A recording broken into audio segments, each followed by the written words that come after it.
Ali versus Frazier, Holyfield versus Tyson, Lesnar versus Velasquez, McGregor versus Mayweather, Hulk Hogan versus Andre the Giant, Coke versus Pepsi, Godzilla versus King Kong, Pikachu versus Squirtle. Throughout time, there has been a handful of monumental, history-altering showdowns. Today, we will witness the throwdown to end all throwdowns, the ultimate winner-take-all death match. We watch Freddy versus Jason. We watch it so you don't have to, so you know what time it is.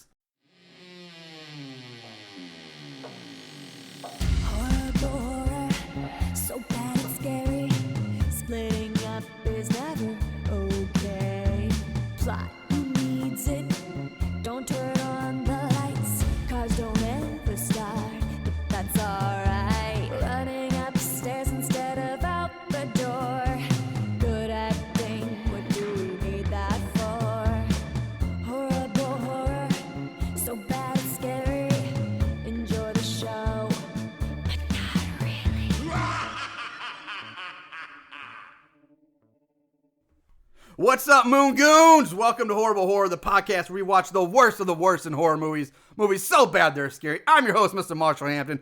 With me is my co-host, my buddy, Mr. Aaron Southworth. Aaron, say hello today. Hello today. I see what you did there. I did one of those things. You did one of those things. How's it going, Marshall? It's going all right. All right. We're in the middle of October, the best time of the year. We thought this week we'd do a little watch along again, or just a fun October time, just do something fun for this time of year. We watch so many horrible horror movies, it's time to take a break sometimes and do something a little more mainstream, a little more fun, a little more, normal. Normal. Indeed, normal. So, we maybe not normal, but, but fun. Just not the shit fest we're used to. Before we get to this week's movie, though, I guess also always have to remember to mention our Patreon page. And if you are a fan of the show, we'd love you to be a Patreon as well and help support us. Join the cult. Join the cult. Join the calling. Join the Moon Goon Army. Drink the Kool-Aid. Yeah, there you go. Everything, we love it. Every support we get really helps us out a lot. We added some new tiers. There's some new perks. We're still working on adding more stuff all the time. We're adding more and more Patreon-only content, so bonus content you're only going to be able to get as a Patreon subscriber. So you better join, motherfuckers. Look for that stuff. We actually have some stuff in the can that's going to be posted up pretty soon, and we'll have some bonus watch-along episodes there along with other stuff as well. So on to today's feature presentation. We invite you to watch along with us Freddy vs. Jason. What a fun movie this is going to be. This movie was released on August 15th of 2003. It was written by Damian Shannon and Mark Swift, along with Victor Miller and Wes Craven, get credit for their character creations from way back when. Directed by Mr. Ronnie Yu. You can find this thing on pretty much everywhere right now. It's on Amazon Prime, iTunes, Vudu, YouTube, Google Play, and Shudder. Although I didn't have much luck finding it on Shudder, but maybe Shudder because it's linked to Amazon Prime. Maybe that's why it's coming up with that. Well, you'll find it. Cast-wise, there's some people in this. There's a lot of people in this movie we're going to talk about. First off, our lead girl, Laura Campbell, is played by Monica Keena. 52 credits, including 40 Days and Nights, Night of the Demons, the remake. So she makes her second appearance on Horrible Horror. There you go. She was on the short-lived TV show Undeclared, which is a Judd Apatow movie, which was actually kind of filed his Freaks and Geeks, which was a fun show. She was also on Dawson's Creek and Snow White, a Tale of Terror. I can't speak and read. And she also played Oksana Bayul in the TV documentary A Promise to Keep, the Oksana Bayul story. Weird, but easy on the eyes. So I know I had such a huge thing for Monica Keena way back years ago. She was so hot, I thought, and I loved her. Always wanted to see more of her. I don't know why. I was happy to see her, but I always wondered why she didn't end up getting more roles. I guess, especially she could have probably made a living like a Daniel Harrison, just doing these horror movies, and then she could have done. I guess she tried to do more serious stuff and just didn't work out. She did a lot of horror movies, and I think honestly, I think people should follow that path more. Yeah, when you have that Scream Queen, cred coming your way. Yeah, ride it, baby. Yeah, look at Lena Quigley. I mean, even though the Quigs has done a lot of shit movies, but she's still she works. Working today. And then you get that con money too, and you get the cons, and I mean Daniel Harris has made a career out of it. Yeah. A lot of, I would love to see Monica Keena stay and do more horror. Mm-hmm. But moving on, we move on to Will Rollins Rollins, played by Jason Ritter, son of the famous actor John Ritter and brother to Kristen Ritter from Jessica Jones. He's got 108 credits, including Drunk History, The Wicker Man remake. He's also in this thriller Swim Fan, those of you remember that one. Oh, yeah. Yeah, and Joan of Arcadia, that TV show. Yeah. And then we have Kia Watterson, played by Kelly Rowland from Destiny's Child. That's all I'm going to say about that. And Gibbs, played by Kathleen Isabel, 118 credits. This also marks her second appearance on Horrible Horror, because she was in See No Evil 2. Yeah. She's also in American Mary, where she played Mary. And she was played Ginger in the cult classic Ginger Snaps franchise. That's where I recognize her from. And she was also in 30 Days of Night, Dark Days, the sequel to the Josh Hartnett one, The Vampire. And she did one episode of the old Ray Bradbury theater TV show. Interesting. For those horror suspense fans. And the last two people we'll mention, well, not fully, but Mr. Jason Voorhees is played by Ken Kersinger. At least he's the main Jason in this movie. He's the one who gets the credit for most of this, some of the stuff. He's a stuntman with 106 credits, including stunt work on The Watchmen, The Cabin in the Woods, Twilight New Moon, X-Men Origins Wolverine, Joyride 2 Dead Ahead, Fantastic Four Rise of the Silver Surfer, X-Men Last Stand, and X2 United, Nick Fury Agent of S.H.I.E.L.D., a TV movie way back in the day, Superman 3, and he was in Friday the 13th Part 8, Jason Takes Manhattan, a.k.a. Jason Takes a Vacation, as I like to call it. Jason Goes to Toronto. And, of course, Freddy is played by the one and only Mr. Robert Englund. The other two people I'm going to mention in this movie they're in the movie, but they're uncredited, and it blew my mind that they're in this movie, but uncredited. But we have Evangeline Lilly, who plays Wasp in the MCU universe right now. Wasp, she's in this movie very, very, very briefly. Kate from Lost, yeah. Was she in Lost too? Okay. Oh yeah. I didn't watch it. Okay. And then Ray motherfucking Mysterio is in this movie as like a stuntman briefly, and does I think he makes an appearance as something, but he is in this movie. Evangeline Lilly is credited as, she is school student near a locker in a green jacket, or in a jacket with green sleeves. We'll have to keep our eyes open. Yes, and Rey Mysterio is just credited as Jumper, so I think he does some jumping stunts or something, but he's in this as well. That's hilarious. Now, before, I know, Aaron, you said you did some looking into this, but how much did you do? I mean, are you able to play the budget game this week, or do you know the budget? Did you look it up? You know what? I don't remember the budget at all. All right, so we will play. I know it's in the millions, obviously. We'll play the budget game then. Cool. Ding, ding. All right, Aaron, guess the budget for Freddy vs. Jason. This is a combination. This has been we've always talked about Freddy vs. Jason when we were kids. You know, when you're on the school bus in the 80s, it was who would win? Would it be Jason? Would it be Freddy? So this is something that a lot of people have been wanting to see. You know, something that has been on people's minds for a long time. So I imagine they spent a good chunk of change. There was also talk about this, doing this back in the 80s. Yeah. They were trying to pull this off and it never happened. Yeah. But yeah. At least it happened. 12 million. 12 million is a guess for the budget. Well, you came in way under, which surprised me. I thought you'd normally go over, and I was hoping you would, but no, you went way under. Budget for this movie, $25 million. I should have doubled it. Shit. Yeah. I have three more numbers for you to take a guess at, though. Cool. We have gross, opening weekend, total gross in the U.S., and worldwide gross. Okay, opening weekend. It's in August, summer movies, but people really want to see it, so 8 million. Okay. For opening weekend. Again, you are way fucking under. Wow. Yeah, this movie was a fucking juggernaut, dude. It's not like a fucking Marvel movie nowadays, Sure. but for a horror movie, this thing killed it. Opening weekend, 36 million. Nice. Made its money back plus in the opening weekend. Great. Okay. So keep that in mind. Total gross in the United States. 72 million. Closer. Okay. Very much closer. Total gross in the U.S. 82,622,655. Nice. Very good. Now, worldwide gross. Worldwide, I'm not going to go too much higher because while Jason and Freddy are icons in America, I don't know how well they play across the world. And That's of course, a good point. Your big budget, or at least outside of North America. That maybe some of your Western countries like Britain, Ireland, Germany, maybe. Yeah, but I don't know if they're going to carry as much weight. So I'm going to go 115 million.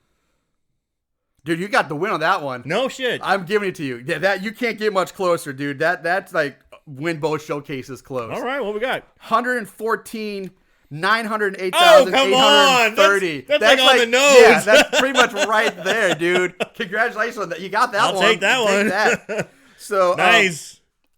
And here's a fun fact about just while we're talking about budget. New Line Cinema's advertising budget for this movie alone surpassed the marketing campaigns for all 10 prior Friday the 13th / Jason films combined. Wow. So that's what I said. They went all out on this thing. Yeah, they did. All out. So with that said, good for them. Let's get to the rumble in the not the urban jungle. I don't know. Let's get to this week. Oh, the fight to who has the fright. The fight of fright fest. I guess it's kind of a fright fest. I don't know. Fight. Probably should have done this before we got into Anyway, fuck it. Let's get to the tail of the tape. There you go. So first, fighting out of the red corner, standing 5'9.5" weighing 160 pounds, hailing from Elm Street, Springfield, Ohio, with 35 teenage murders to his name, Freddy the Nightmare Krueger. Thank you. And fighting out of the blue corner, standing 6'5", weighing in who fucking knows, fighting out of Crystal Lake, New Jersey, responsible for 146 kills, not counting the space station and Jason X. Jason, Mama's boy, Voorhees.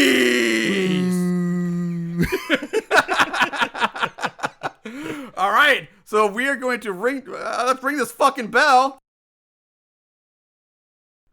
All right, there we go. We are doing a watch along. So like I said, bell's rung. If you haven't loaded on, if you haven't loaded up already and you want to watch along, do it now. Press pause because we are pushing play. We are looking at the New Line Cinema logo right now on our TV, and here we go with the play button. With the red background. Red background. I like that. I do like it too. So here we go. New Line Cinema. And I like the little combinations they do with this. They go the Freddy music like the little piano, and then it goes to go along with it, that combination. And they do that pretty well throughout the whole movie, like little combinations of those things. It makes me pretty happy. Yeah, and here we're getting the breakdown where Freddy Krueger's... we kind of get the breakdown of Freddy Krueger. It's like Freddy's backstory. Like, kinda. This is like never before seen footage of how Freddy became Freddy. Well, I mean, when you think about it, this was released, 2003? Yeah, I think. Yeah, 2003. Yes, 2003. And let's face it. I mean, Freddy Krueger's heyday was in the 80s. Yeah. So you're potentially exposing Freddy Krueger to people who have never watched it, or maybe know who he was but don't know shit about him. They're like, oh, the guy with the finger knives. And I know in some movies they deal a little bit more of his backstory, but not as much as in this. And here you actually see him making his blades and all that stuff. I did notice during your announcement you said Springfield, not Springwood. Shit, did I? It's no big deal. Fuck. It's no big deal. I couldn't you were so hot. You were doing such a great Bruce Buffer impersonation. I'm not going to stop you in the middle and be like, sorry, hey, man. fans. You can send me all the hate mail you want. Springwood, not Springfield. That guy doesn't know what he's talking about. I didn't realize last week on October Blood, I said, oh, there's like Dragon Fire. The band, like, no, fuck, it's Dragon Force. I was thinking of, not Dragon Fire. You know what's so funny? It's like, people know. Yeah. People know what you mean. People know what we mean. And it's like, no, we haven't had it too much. Oh, there's that kill from Part 3. The Marion. That one fucked me up as a kid. Yeah, but what I was saying was, I do know, people should just, if you know what we mean, just let it slide, baby. Yeah. It's tough. It's tough to be perfect all the time. I mean, I do a pretty good job, but...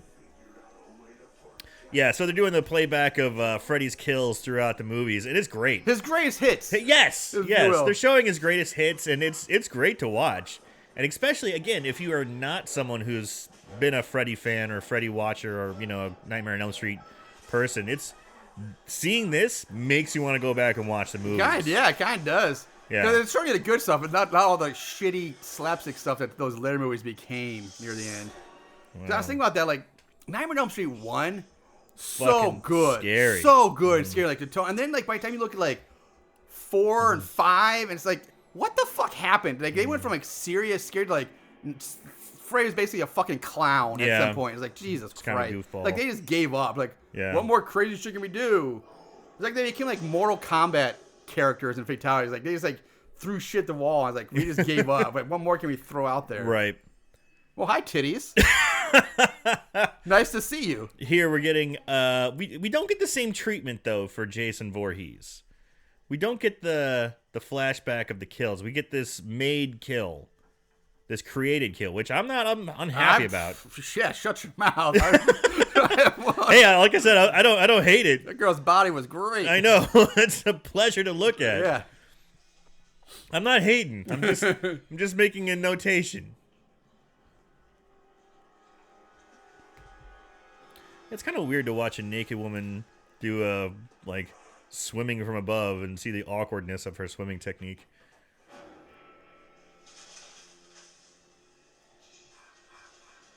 Yeah, who's this gal? She's completely new. Yeah, like I said, they're creating this kill. But I saw like a cabin key, so she's supposed to be a counselor. And again, if this is supposed to be like, I don't know, like time period. Is this supposed to be like? Yeah, this guy's mask. It's not like part 2. It's not 1 or 2, obviously. Or wait a minute. I know what this is. I would say it's been probably like 10 years since I've seen this movie. So there's probably some things I don't remember. I'm gonna forget or get wrong. So they're creating the kill for this movie. It's not I just wish we got a little flashback of Jason's greatest hits. Now she looks like she's in the fucking Amazon forest. Look at that. That does not look like New Jersey. That looks like a fucking deciduous forest. I'm something like a jaguar to leap out of the bushes or something like that. Well, as you can see, she's got cold breath. So yeah, it was a fern, Marshall. Just a fern. That's a big ass fern. That's a tree, Aaron. Oh, well, that's a tree. But...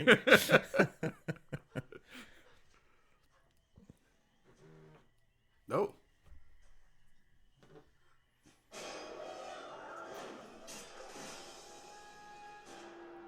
So he stabs her ass through the. Stabs her. I do not like the look of him right now. Yeah. He looks. I do not like the look of Jason right now. And this is why I remember this is. Yeah, here comes the girl, starts talking to him, and is like fishing, shifting between the different victims that Jason has killed over the years. Which none of them are actual from the. There's Mama, which is not Betsy Palmer. No, but it's not bad. No, it's not a bad recreation. Yeah.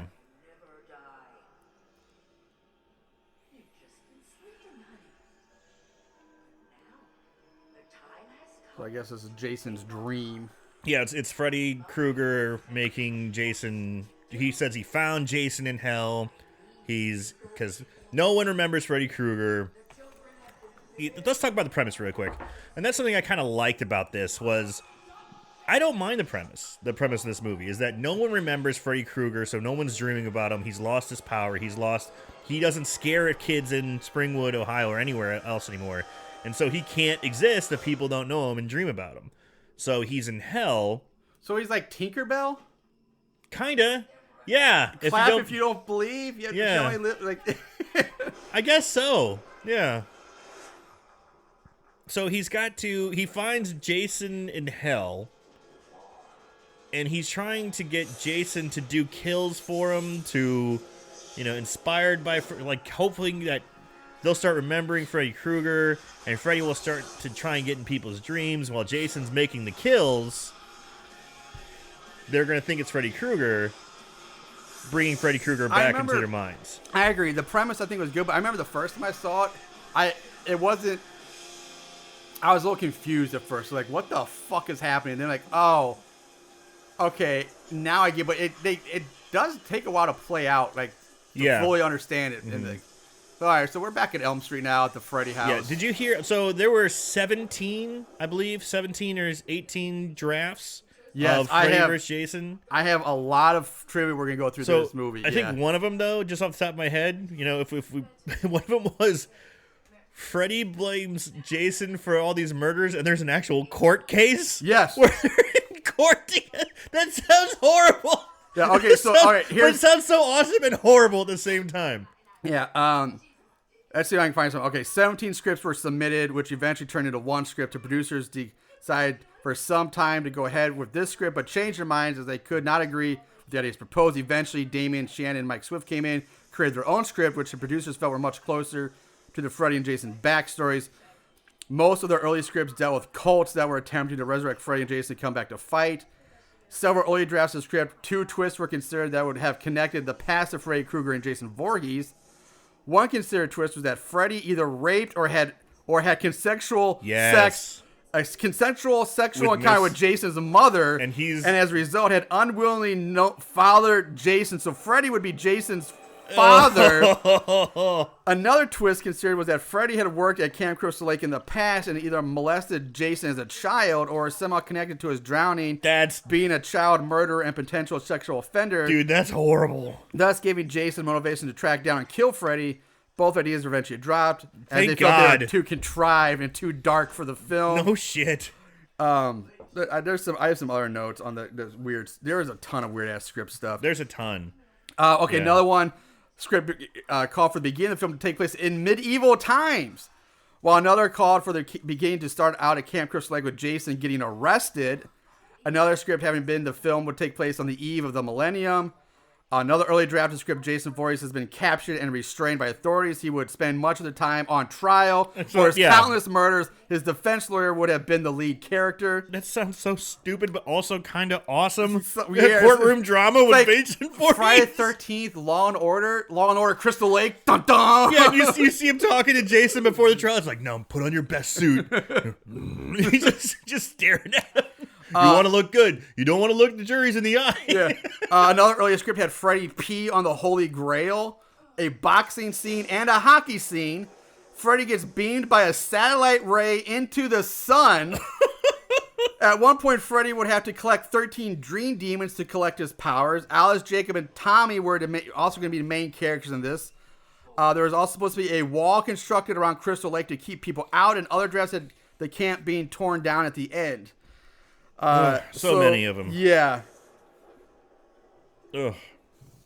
Hey, some of those are just insane when you think about the some of those outcome.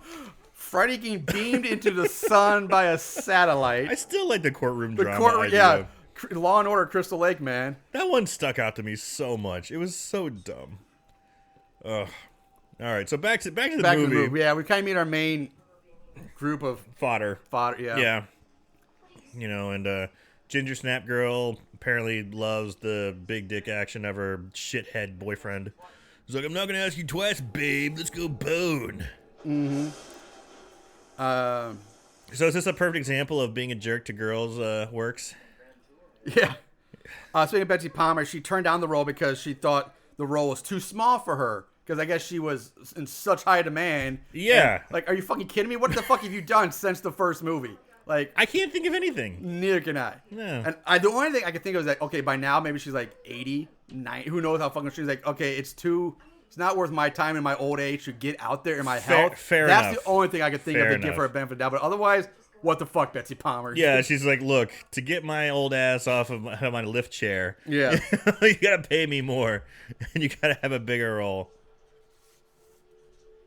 All right, so the power went out of the house where all the sexy teens are getting drunk and boning.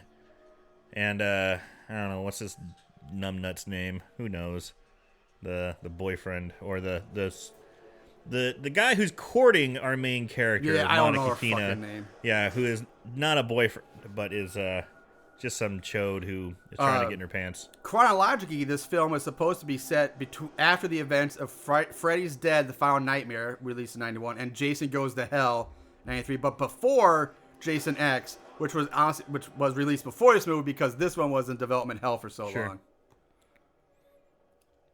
So I heard a lot of stuff about the chick who plays the Ginger Snaps girl. Yes, Catherine Isabel. I heard a lot of stuff about how she always said when she signed up for this movie, she's like, no nudity, no nudity. Yes, I have a lot of that stuff in here too. Yeah, and the director, there's so much theory about this director being a sleazebag. Yeah, he basically fuck you, you're doing the nudity.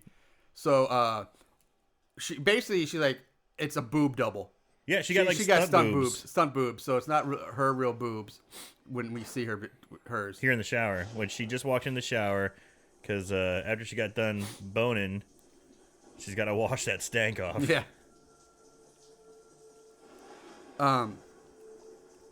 Also, the original script, like I said, There's our stunt boobs. There's stunt boobs. Yeah, because they're so giant. Those boobs are so gigantic. I remember even watching this for the first time, and I'm like, that doesn't look right.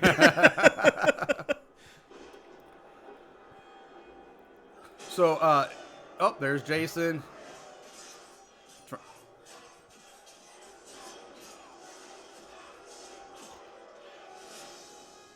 Pretty brutal first kill for Jason. Yeah, good first kill. Stabs him through the... And he holds on to the beer like a real bro. Oh, folds him in half. No, there goes the beer. Yeah, that fold is the ice on the cake on that. That's great. That's what caused him to drop the beer. Pussy. So, like, the original script was super long, supposedly. And, like I said, so Tommy Jarvis and Kelly were supposed to be characters in that, but they were eliminated. And Tommy Jarvis was actually going to be played by Jason Bateman, supposedly. And Jenny, who was going to be played by Catherine Isabel, but then the role of Jenny was dropped, and Catherine Isabel got the role of Gibbs. So, yeah. And then Lauren Lee Smith took over the role of Jenny, which was later cut from the script. So, I love the cop, the actor who plays the main cop in this. I can't remember his name. I'm sure I can look it up real quick. But he's there was a great movie, Dead Man on Campus. Oh, that's Powers Booth. What? That?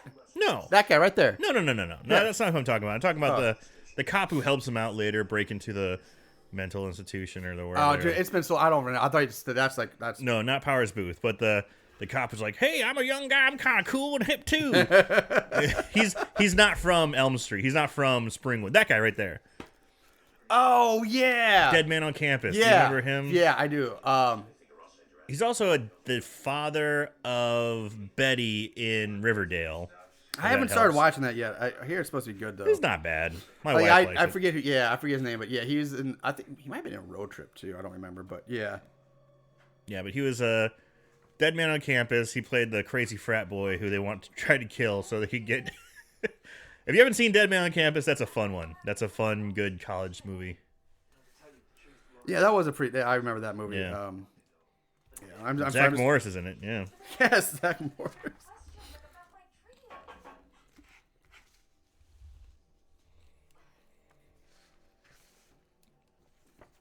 Yeah, so apparently this cop is not from... Oh, yeah. So where she's trying to remember Freddy Krueger, but she can't remember Freddy. And, of course, this works right into his plans.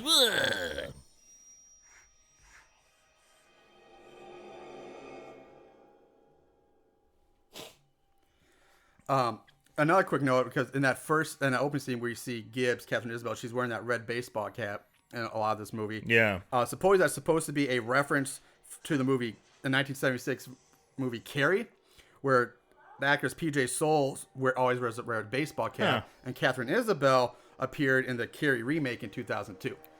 Deep. Man, that's a deep cut.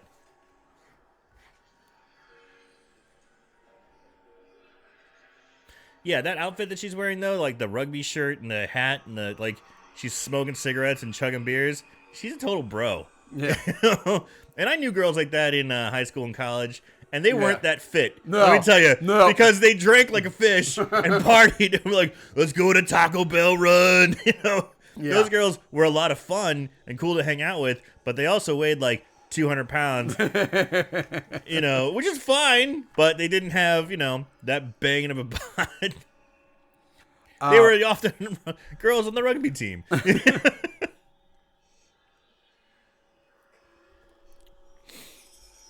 This was pretty creepy.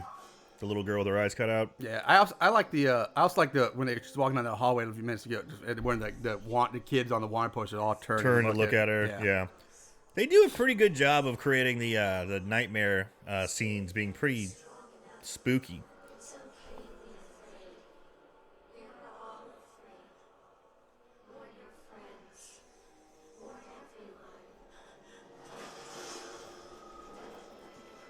The one thing that is a little, I guess, harsh looking back on the film, at the time, it was cutting edge type of graphics and use of computer animation. Yeah.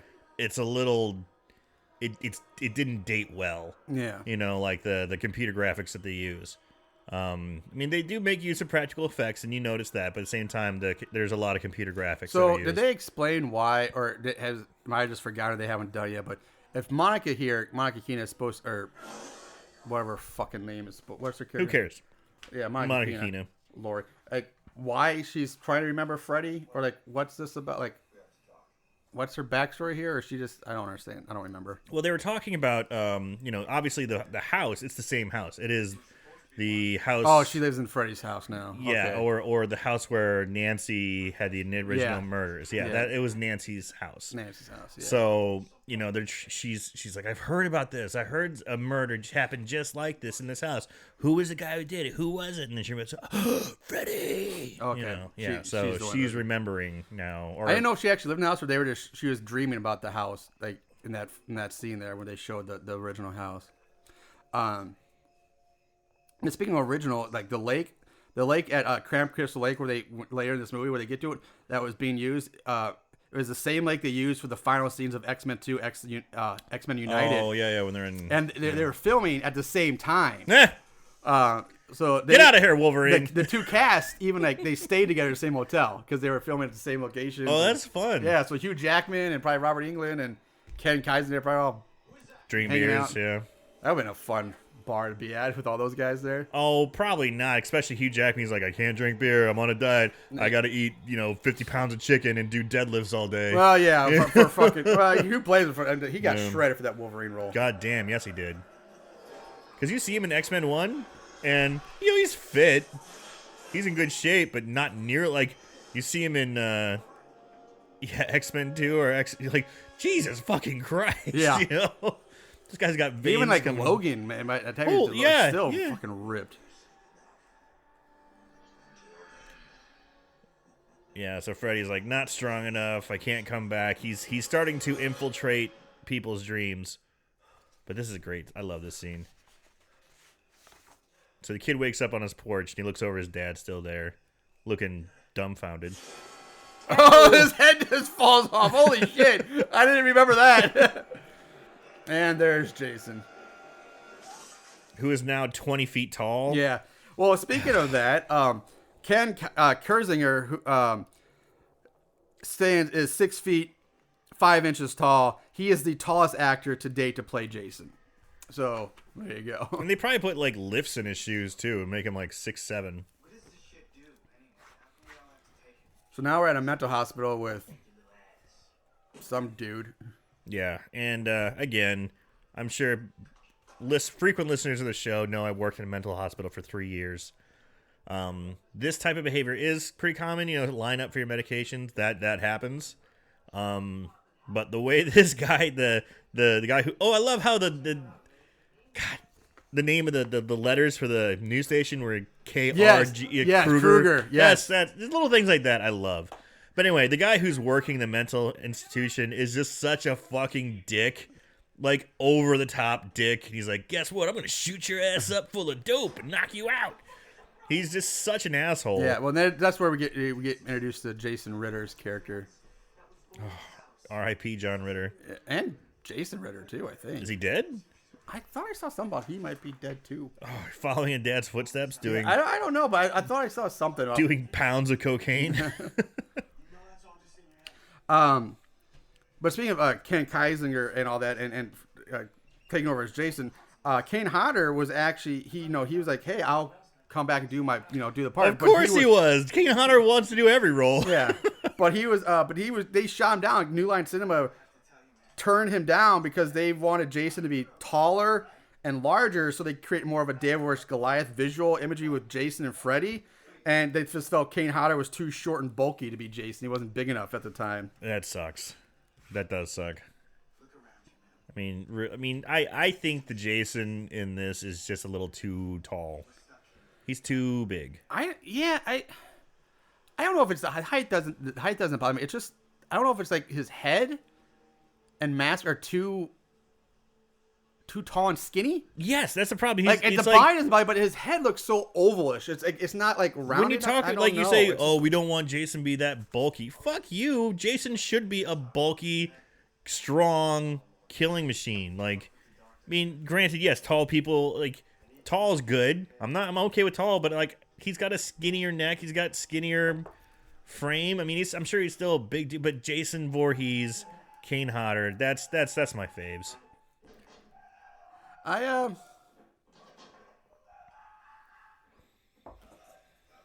Yeah, I'm trying. Like Kane Hodder and Part 7, Jason. That body size frame was good. Mm-hmm. Jason X was good. Yeah. And honestly, I like the. I know some people, it's kind of polarizing, but I liked the 2009 remake Jason too. I did too. I love that. I forget who played him, but Was that Tyler Mane? It might have been Tyler Mane. I think it was Tyler Mane. I don't know, but again, Tyler Mane's great, and he did awesome with Michael Myers. That size is, he's good. Yeah. So Jason Ritter's buddy, Spanky, I don't know his fucking name. Well, it's Spanky now. He just showed his butt off to the mean orderly. Got doped up, but in the process was able to swipe his key card, and they have now made their escape out the mental institution. Here we have Monica Keena looking all sleepy, and her dad giving her Hypnosil. There's a callback to the Nightmare on Elm Street series. Yes, that's the drug they use in I think 4 and 5 and all that to keep everybody loose, like docile and not dreaming. Yeah, so put some Hypnosil in her orange juice. Or no, I think it was to get them to go to sleep. Okay, yeah. That's why she's turning it down. Yeah, it was to get them to go to sleep. Yeah, but in this one, it has a different function. The Hypnosil has an interesting function.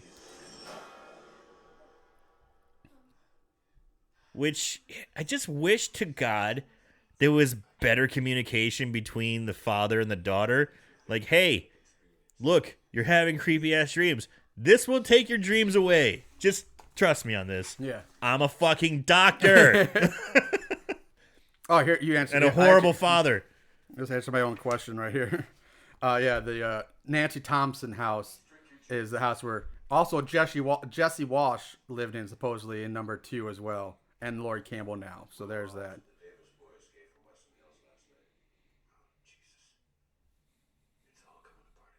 It's all coming apart again.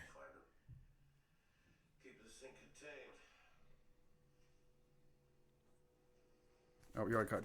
So yeah, we see that the dad and the sheriff are in cahoots, and it's all coming apart again. So they're it's a classic trope in horror movies where the parents are the fuck ups, and the parents are like the villains in like a lot of Nightmare on Elm Street movies. Yeah, or just in the horror movies in general. They don't believe the teens or the kids. Yeah. And the Nightmare on Elm Street movies are always like, we did this to protect you, but we are obviously the ones who fucked you up. And there's a red hat again. Yeah. But speaking of your KRGR call letters, apparently I forgot that I had this in my notes here. That's also the same radio station call saying that Johnny Depp's character listened to before he died in the original Nightmare on Elm Street. No shit, that's awesome. Oh, the Destiny Child chick. She is not a good actress. She might be able to sing, but she cannot act very well. Yeah, the Destiny's Child. I agree. It's like, how do we get the black market? Destiny's Child chick. There we go. Yeah. They were big at this time.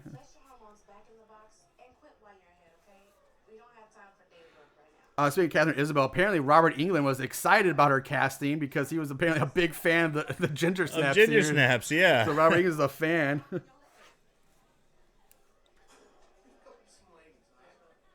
I do like this, like, oh Jesus, this character, the Jay from Jay and Silent Bob, our skullcap, yes, beanie wearing stoner guy, which I believe he's referred to as Reefer. Oh yeah, Reefer then. Okay. They just call him Reefer. Yeah. Way to go, screenwriters. It's interesting to see. I mean, it's Jay. It's Jay from Jay and Silent Bob. It's Jay. There's no doubt about it. It's very interesting to see how much of a cultural impact Jay and Silent Bob have made. Yeah. You know. Oh, okay. This is the scene somewhere. Locker hallway. Look for Evangeline Lilly by a locker with a jacket with green sleeves. You might have already missed it. Oh, there. Green sleeves. Oh, green sleeves. There Yeah, she that's is. definitely her. That's gotta be her in the background there. Green sleeves. Yeah, you can tell. Like, even she's like fuzzy and out of focus. You can still tell it's her. Yep. Interesting. Oh, Oh, move your fucking head, Monica Keena. Now she's in focus. What is that? Snappy? That's Skippy? Spanky. Spanky? Yes, that's her. Oh, There that's it is. There's her. There it is. There she There is. she is. Oh, that's totally There's her. Wasp.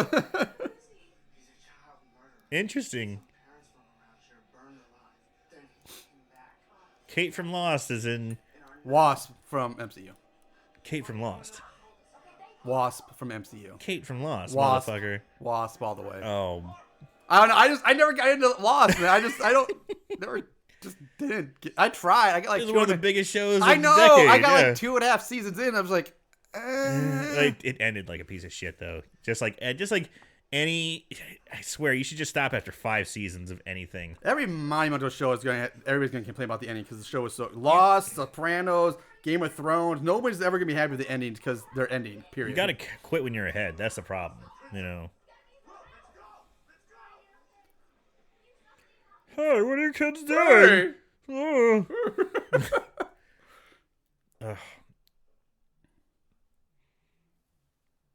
So we're in the nurse's office. And Why is she not in class? yeah, and that's another thing. It's like I was a school nurse substitute for a while. I've done this job. That's right, you were. I forgot about I did that job for a while. Yeah, and yeah, it's not like that. So kid faints. First thing you do is you're gonna call their parents and be like, "Yeah, get your fucking kid out of here. I don't need this kid fainting on my watch." And yeah, their friends don't hang out. Be like, Yeah, like why are their friends hanging out in the nurse office? They should be able to get to class. unless they have a free period. I guess, but like, get your ass to class.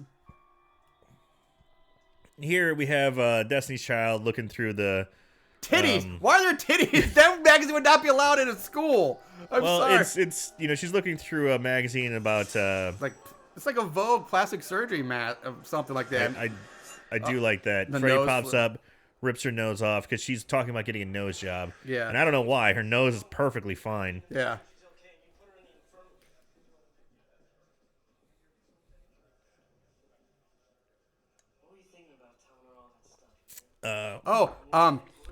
We could try to keep up. I don't think we've missed any yet, but we can play a little drinking game while we do this. Oh, shit. We can take a drink every time Freddy says the word bitch. Ooh, we might be a few drinks behind. I don't know. I haven't heard any yet, but we've been talking a lot. But I don't know. We could take 2 drinks just for Just the over under. just for the old just for old bitch sake. All right, we're almost out of the cider. Oh, well, there's beer in the fridge. Yeah, we're drinking hard cider. It's October. It's October. It's good cider weather. It has been. It's been really chilly here lately. Oh, So I it has love been it. great cider weather. Yeah. All right, so Spanky and Ritter are in the school library now, I guess, being detectives. Because Everything's on microfiche. Because my school library had microfilm of all them. Go to like the city library or something. Are they in the school library? I thought they were still in the school library. No, they just showed them run out. Hallway. They showed them run out. Oh, Yeah, they're right. They're out of the school. They must be at a public library now. all right. Oh, then never mind. Okay, Yeah. that makes more sense. Because like, why would a school library have this shit? But here they look up. They're trying to find information on Freddy Krueger. And this library looks like a fucking World War II like fallout shelter. It's like a bunker. It looks like a bomb bunker. Yeah, it's like.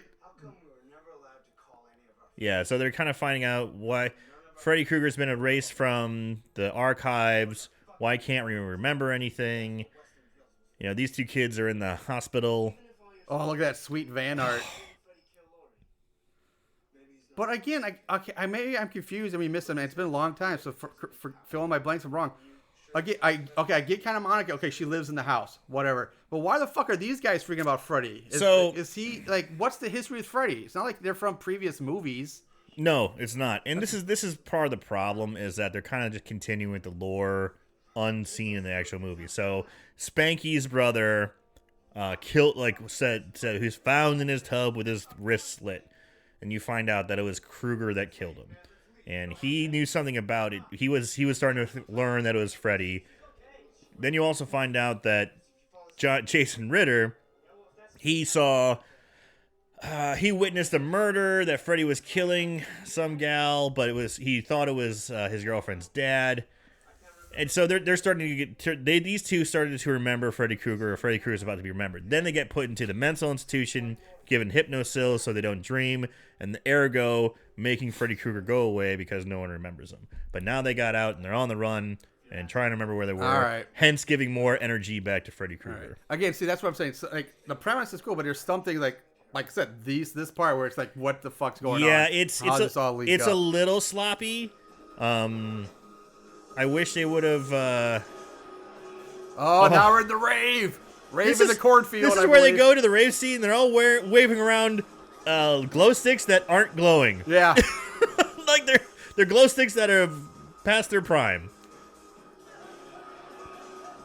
I don't know. I guess I remember liking this scene though. I like that idea of like the college party in the cornfield because that's stuff like shit. I know I did. Only we didn't wear in cornfield. We were like on like sand dunes and stuff by the river, or we had the sorority had a barn, like the Kyle barn. I do love how they treat the nerd. It's like, drink, nerd, drink, instead of like giving a wedgie or not. Yeah, you're like, drink. You better party, motherfucker.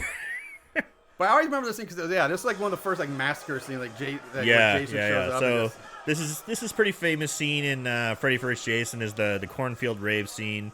In high school, dude, when we were in high school, raves were a thing. Raves were going on. And I was friends with a lot of ravers, but I never went to a rave. Yeah, I gotta say, I've never been to an official quote unquote 90s rave. Like, and to be perfectly honest, I really regret that. I really wish techno music, people dropping acid on weird ass costumes. Shit. I've never did that. I just always thought, I never did it, but I just always assumed that was more like the shit you saw in the movies. That's just like big city movie rave shit. That's just like doesn't go on in St. Louis. St. Louis is a decent sized city. Like in our high school, like nobody was doing that. Like I never heard like, dude, the big raves this weekend. Like it was like we were like 18. We should have been drinking anyway. We were like, okay, whose house can we sneak around and drink at this week? It wasn't like, dude, we're going to the fucking rave. Like it was like we had to sneak around and do it. Like at least in high school, and in college different. But even college, there's no raves going on. You remember Katie, Lillian, Christina, all those people that we hung out with in high school. They were rave people. I just never went to the raves. Yeah, I never went to raves either. I probably wouldn't have done it in high school. That probably wasn't my thing. But I think in college, I probably would have been like, all right, let's check it out. I got to be perfectly honest. I think I was a little intimidated and a little scared. I probably would have been a little more of the drugs at the time because I was not a big drug, especially like acid, LSD stuff. That weed, no, but the other stuff, like, I might not have done it, but I still would have at least been interested. Mm-hmm. Another reason I don't think I was that big into raves is because I didn't like the music. Like, fuck techno music. I don't want to get around this thing blast like for like 6 hours or whatever. I'm like that sucks. But I was like, if you just get drunk if it's music like you just imitated, I get it. It sounds like you're about to like hold back a sneeze. Sorry. I kind of like it. So she meets up with Jason Ritter, like, you got out. You're here. Oh, wow. And what's their connection? That's her ex-boyfriend. Oh, ex-boyfriend. And he moved away and never wrote, she doesn't know anything about it. He ghosted her. The thing is, he went in the mental institution. He goes, you never got my letters? He's been writing her letters, but they never sent her to her. Or the parents were keeping them. They haven't seen each other in years, and they finally reconnect, and, they're talking. And then... Excuse me. Oh, yeah, he says, it was your dad that killed your mom.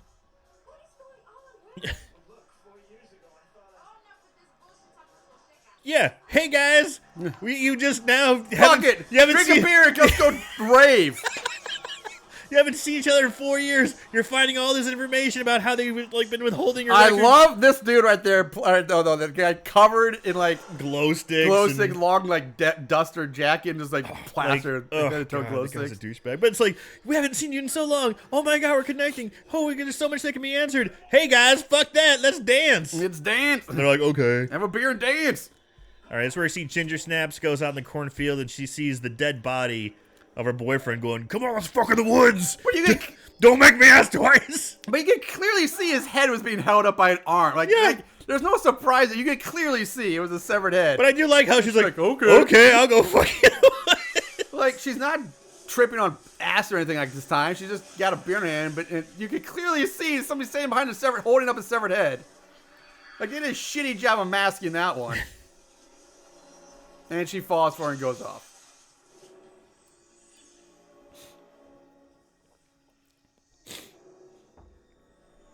She's like, oh, dang. Where's that wiener at? Wiener hunter. Now, here's the question. Is she asleep right now? Did she just pass out and this is part of the dream? Yeah. Hence, That's the one thing my nightmares did. But I'm thinking, yeah. That's actually one of the fun At things. this part, it's a silo. No silo's a boiler room. So, yeah. Yeah. She, at this point, yeah, she's got to be passed out somewhere, and this is a dream. Mm-hmm. Yeah, so she is now in the boiler room.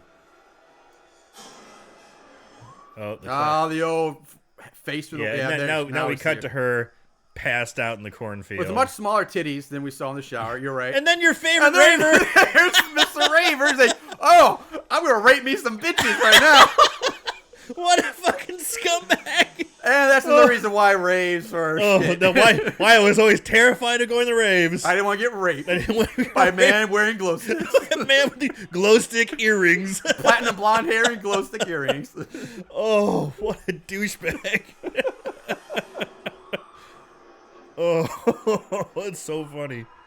I remember one reason why I like this movie so much is I really like the cast, especially because I was a big fan of, like I said, Monica Keena, and I like Catherine Isabel. I thought they were like just so hot. I'm like, I could watch these girls like this movie all day. You seem to get girl crushes on actresses sometimes. Yeah. I'll admit it.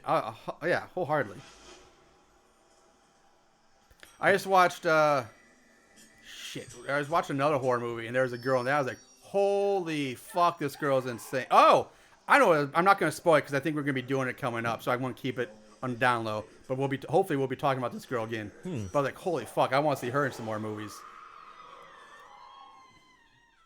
Oh, that stunt woman, that's a fall. Falls off. I just applaud that stunt. That was a hell of a fall.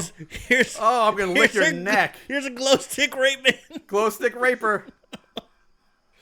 Just crack shake for fun. He's gonna crack shake her for fun. I know, he's so gross. He's gonna make her treat my dick like a glow stick. Crack shake for fun. Watch it light up.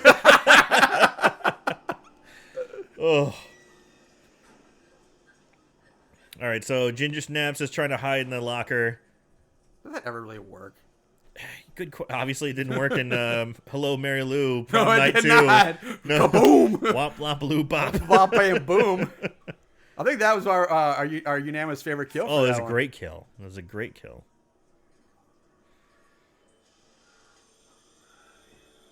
Yeah, she hides in there for 2 seconds. It's like, you know what? This is a bad idea. This is fucking dumb. I'm gonna get out of here. I should probably leave. No, doesn't matter. Kruger's onto her. Hang upside down like a vampire. About to kill her, but he gets blood splattered in the face. She's bleeding from the chest. Her chest just erupts. We cut back to reality, and Jason Voorhees. Oh, look at that! And there goes date rape raver. He's impaled both the raver and Ginger Snaps through the chest, and then tosses the raver out. Like, what the fuck did he impale her with? Like, you want to think that thing was like 8 feet long or 10 feet tall. They showed him break it off earlier. I thought he was looking away, but God, what the fuck was that? It's a piece of like farm equipment. It's like a pipe or something that he broke off. That's a giant ass pipe. Yeah. I do like these two stoners. These football stoners. I just hate Jason's head here. Look how skinny and weird. It doesn't look. Yeah. He's tall, but yeah, you're right. His head just does not look intimidating.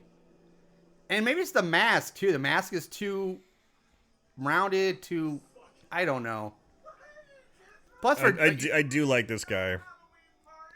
And all the other Friday 13th movies, one thing they were always very good about was the continuity with the mask. Yes. Oh, beautiful. And this mask doesn't have it. No. Like the axe chop from part 4 isn't there in this mask. Like, so you're right. Where's the continuity? Yeah. If this is supposed to take place. I do like he throws Everclear on him and instantly has a tiki torch. Yeah. Now, this stunt where Jason is on fire, walking around, is being done by Glenn Ennis. So Glenn Ennis, Friend of the show, Glenn Ennis. Here's a little fun fact, or here's a little, I guess a plug, I should say. Glenn Ennis is going to be at Cosmic Comics in Belleville, Illinois, November 2nd. Yes. So check it out, man. If you're in the St. Louis area, you get a chance to meet Glenn Ennis. Glenn Ennis was also Colossus in the Deadpool movies. Yes, he was. And he was the Bear in the Revenant. He's the Bear in the Revenant. He's Jason and Jason. He's one of the Jasons and Jason. But this is not the only. He does this scene and he does some other stuff with Jason work throughout this movie. Flaming machete through the corn, through the heart. Mouth blood. Out comes Flaming Jason. Now, is Flaming Jason a character in the Xbox game? No. Oh. So, not this one, but technically you could almost argue that this Tom Savini special pre-order Jason is sort of Flaming Jason. He's Jason from hell, and he's like kind of on fire. He's burned. He's got like... I am glad that they put Jason out because I was like, well, he can't be on fire for too long. Yeah. Party foul, dude. Party foul. All right, this is where Monica Keena and Jason Ritter find Ginger Snaps. Ginger Snaps dead in the cornfield, and Jason just like killing going to town, slashing down ravers. I think he just killed Waldo. He found him and killed him. He found Waldo. So they all escape in the party van. And Reefer's just smoking the weed still. Passing his doobie around to the nerd. Okay, so who are our surviving characters here? We have the nerd. We have the nerd who has a crush on Monica Keena. We have Reefer. We have Destiny's Child. We have Spanky. He's out there somewhere. And we have Jason Ritter and Monica Keena. Yeah. So we have 6 people left. Yeah, I was always disappointed when Ginger Snaps got killed so early. Yeah. I was like, no. Like, why can't it be fucking Kelly Rowland? Fuck her. Nah, you got to keep her later into the movie. I don't know.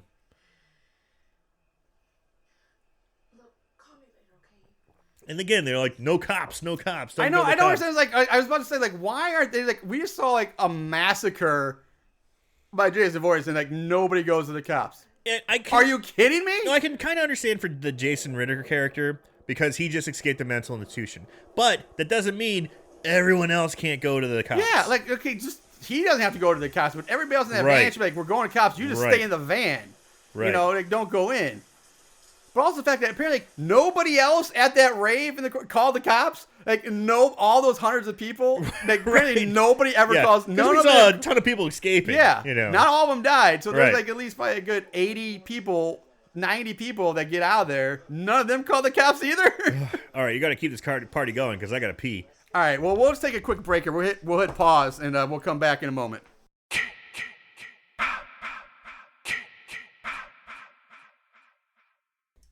And we're back. And we're back! That actually is a shout out to Eek Channel Podcast. We're going to be interviewed by them on November 18th. We're going to have an interview with Eek Channel Podcast. It's another podcast. They do some pretty good stuff out there. But whenever they come back from their movie, they go, and we're back! It's pretty funny. So back to Jason vs. Freddy. Monica Keena's dad just drug her out of a van, and now they're having a big dick contest between ex-boyfriend or boyfriend. Yeah. Listen to me, your dad's bad. Don't listen to him, I'm good. Dad's choking the shit out of this kid. I know, with one hand. I think he's Jason in disguise. So much like family dynamic here. Like this domestic disturbance going on, you know? Even wealthy doctors can be white trash sometimes. I'm going to beat up my daughter's boyfriend. You know?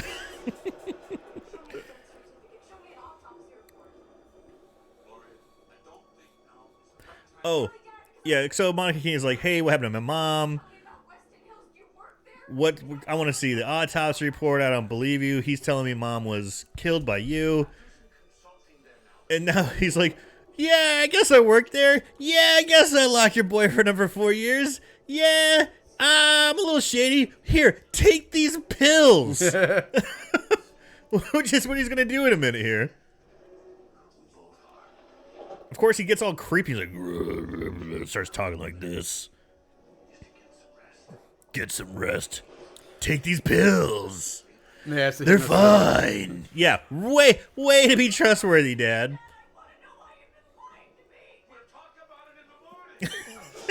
That's always my argument. My wife starts giving me a hard time. We'll talk about it in the morning. Yeah.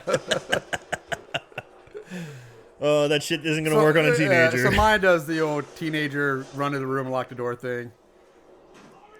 But yet her window's wide open in a thunderstorm. And she runs down the lattice work. Yep.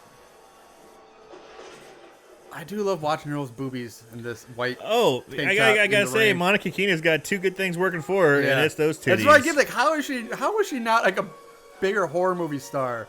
Like, I mean, very well could have been her choice, you know, guess, not to do it. But boy, what a waste of a possible horror career. Yeah, you know.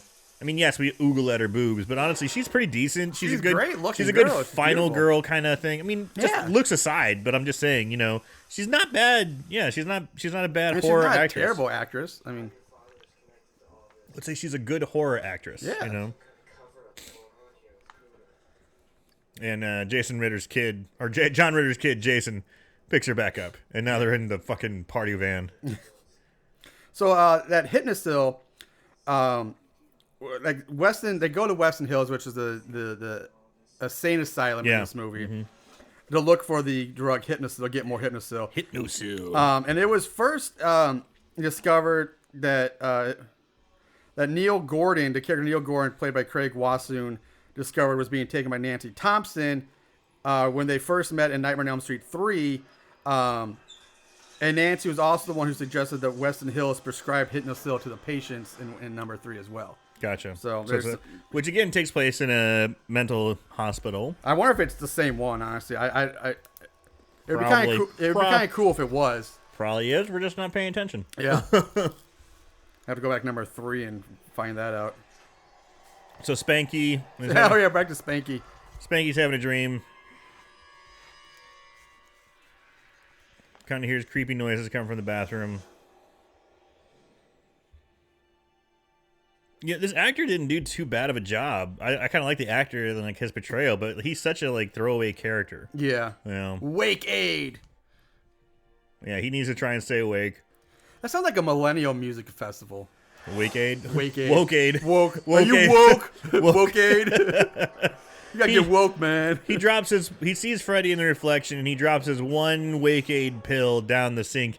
And he's freaking out. Bro, go make some goddamn coffee. Do some jumping jacks. You know, fucking run in place. Don't freak out so much.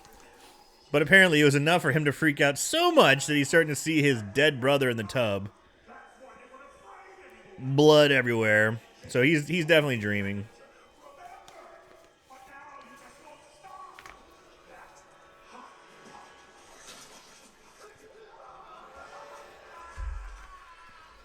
So this is the first time in the movie we've seen Freddy actually be able to really catch somebody. He's getting strong enough. People are starting to know him. Ugh, snakes. Snakes! Ugh. Are you I have a thing. I didn't know that. Yeah. I didn't know that. You're a snake phobe. Yeah. Huh. And it's weird because when I was younger, I don't think I was, but it's something that's developed in me over the last 10 years. I've known you my whole life. I don't remember you ever having a problem with snakes. Now, granted, we've never been around snakes, so I can't say one way or another. But it's not like something you've commonly said. So here, Spanky's trying to fight back against Kruger, and he got poo smeared on his face somehow. Well, I guess Kruger's trying to get him to do something because he keeps saying, "I won't do it." Oh, he wants you to, spread the word. Oh. Somebody could call him bitch there. Haven't gotten a bitch yet.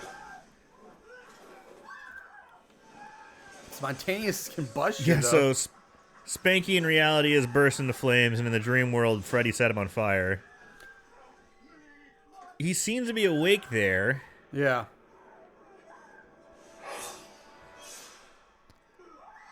Yeah, this is where the rules of the dream world, because he's obviously wide awake. Yeah, he looks at Monica Keena and Jason Ritter and says, "Help me," and then his face gets sliced open like he's in the dream. Yeah, and his eyes are wide open. He's looking at him, So we're playing a little fast and loose with the dream world rules here. You know, I get it makes for good cinema, but at the same time, for us nitpickers, if there's a nit, we're gonna pick it. Picking that shit. Pick that nit. We're gonna pick that nit. So, that's one of my nits to pick, Marshall. Yes. Well, it's a good nit to pick. If Thank you're gonna you. pick a nit, that's a good nit to pick. That's a good nit.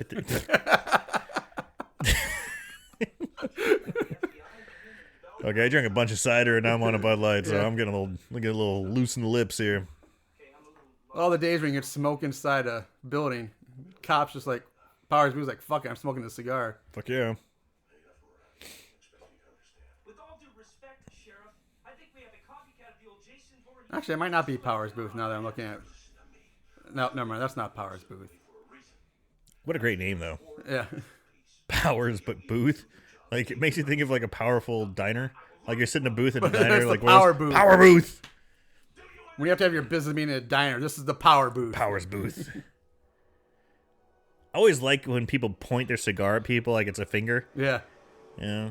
Yeah. I like cigars. I don't smoke enough of them. I'd like to smoke more cigars. I remember you were a big cigar guy. Yeah. I used to try to get you to go to the cigar bar all the time. Like, no, I don't want to smoke a I cigar. wasn't interested. Now I am. So, if you want to go on another cigar date, baby. Yeah.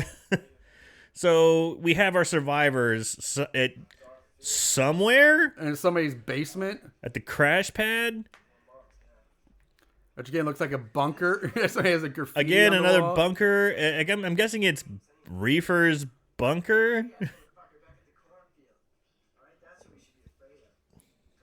Ritter's drinking a nice 20-ounce Sprite. Yeah, Sprite and Coca-Cola being Coca-Cola. featured, and marijuana. And then comes Cool Cop. Deputy Cool Dude.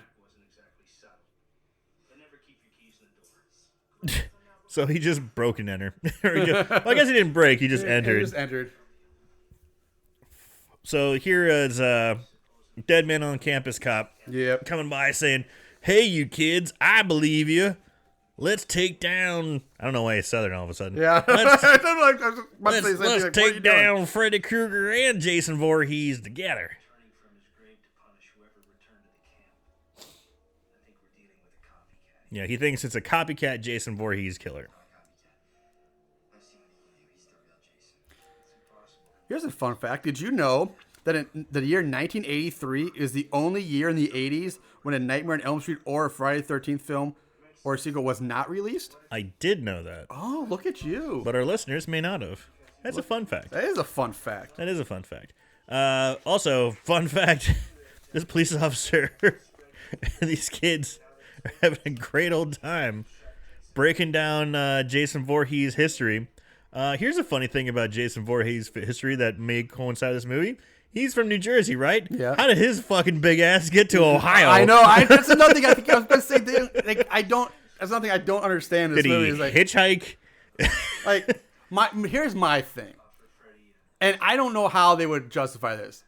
He's in Ohio or New Jersey, but the dream world is its own maybe plane of existence that transcends boundaries. So did he somehow Freddy transport him through the dream world from New Jersey to Ohio, where he gets pulled out of the dream world by I don't know who, because I don't think any of the characters pulled Jason out. Freddy brings Sure. him back somehow. Who would dream about Jason? Yeah, but I don't understand. Like, that's what they. How does Jason end up in fucking Ohio? Like, that's what they don't really explain. yeah. Because it's So- clear Ohio because we see the Nancy Thompson, the house, so we know. Yeah, they're But in then Ohio. at some point, don't they also say go to Crystal Lake, and let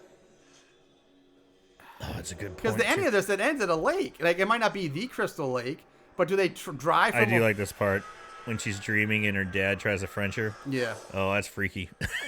I don't know. Maybe we have to watch it. But do they drive from Ohio to New Jersey? I think they do. They drive to they drive to Crystal Lake at the end.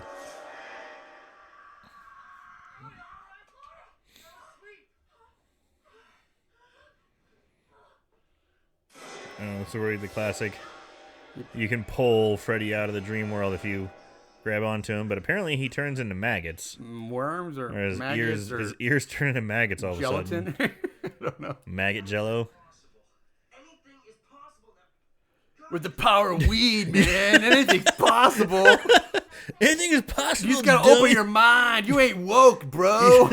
Take these bong rips, bro. Were you on any drugs? Yeah, but there's something called hypnosil. They never told us what it was for, but everyone there was taking it. Oh, the 2003 internet search Yeah. engine. Super slow. And like just like in the movie now, cliche, like we need the Google search in every movie. It's like we need, how do they find something? Google it. Yeah, well, hey, that's reality now. But the thing is, now they wouldn't even need a computer. They just like whip out your phone. Boom, boom, boom, I'm boom, saying it's like hypnosil. the laziest excuse in all screenwriting. Like all movies, like we need it. How to explain something? Google. But it's true. That's how we find out all our shit now. It really is. I wish I need to go back and watch 3 now just to see if by some chance this is supposed to be the same mental institution from the number 3. I'm sure we could Google it. You probably This is something I hated in this movie. Here, they're breaking into the mental institution, and the dude's like, "Come on, man, weed break. Let's smoke some more weed. Fucking give me a break. Yeah, all right, come on, your priorities, dude. Give me a fucking break." And now he's like surprised at how good his weed is. He's like takes a puff. He's like, "Man, that's good weed, bitch. Isn't that your fucking weed? Wouldn't you know?" Or is he that happy about smoking weed? He's like, "Man, that's great every single time." Where's Reefer? Plus, he's with the cop. Yeah. I mean, granted, the cops are being a little loosey right now, but still, like, you're a cop, dude. So stupid. So you see Jason broke in, smashed the cop with the door, which I wish I would have saw. I wish I would have saw. I wish I would have saw that. This is a cool scene. This is creepy as hell. So we have all these weird bodies on gurneys with like air tubes tied to their faces. Or so something. basically, they're on respirators. They're in a comatose state. Yeah, but again, like, what hospital? This would not be real, right? Oh, absolutely not. Just like, what the hell was this? Too much hypnosil put him in a comatose state. They're basically in a fucking morgue. And so if they're comatose, they'd be in like a hospital bed on respirators in a nice clean room. I mean, they're just like throw them in the morgue. But dude, you're preaching to the choir. But I still like that scene. I think it looks pretty cool. I guess visually, yeah, it looks. I guess, but it's, yeah, creepy. It's like there's no. Oh, here comes the caterpillar Freddy like stoner scene. Oh, I forgot about this. What the fuck? What the fuck is that? Oh, Jesus Christ! This is like a throwback to. Is this Jason Goes to Hell? Is this the Jason worm? No, he takes a bong rip, blows in his face. Actually, this is very Alice in Wonderland. Yes, that's what I was about to say.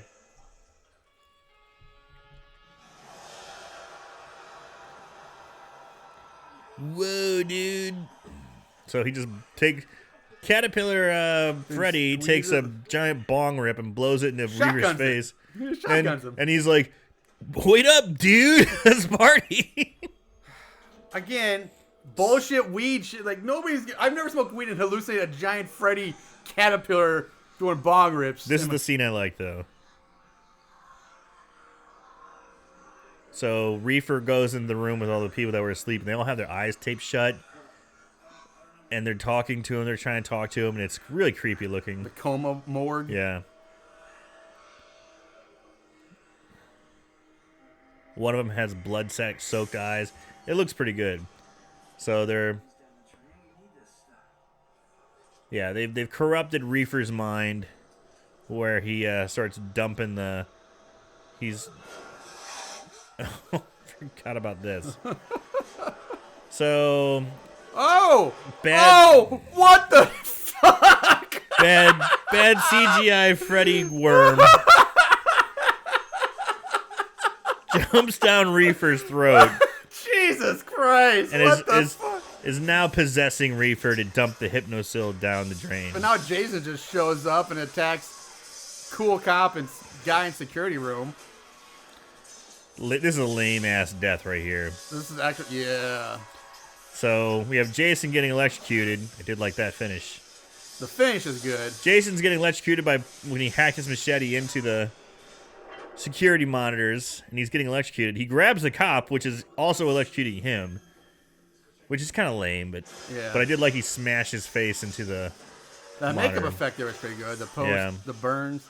Did he just shoot lightning out of his hand? No, he was getting shot. Well, did he just pull like an emperor move? Did he just shoot lightning? a Mobonite. What The fuck is that? More bullshit like Hypnosil. More bullshit. A Mobinite. Concentrate and what the? Immobilite. It immobilizes you. I want some Mobinate. I bet that's what that shit is. It's probably gonna be some kind of tranquilizer and immobile. That's exactly what it is. It's a paralytic. Paralytic. Immobilite. All right, so Jason's on through the hospital. And they're running past Reefer, but Reefer, remember, is being controlled by Freddy Krueger. They're like, come on, Reefer. Oh, there's a bitch. Drink. There's a bitch. Finally. All right. So when Reefer says that he's got Freddy's voice, here comes Jason.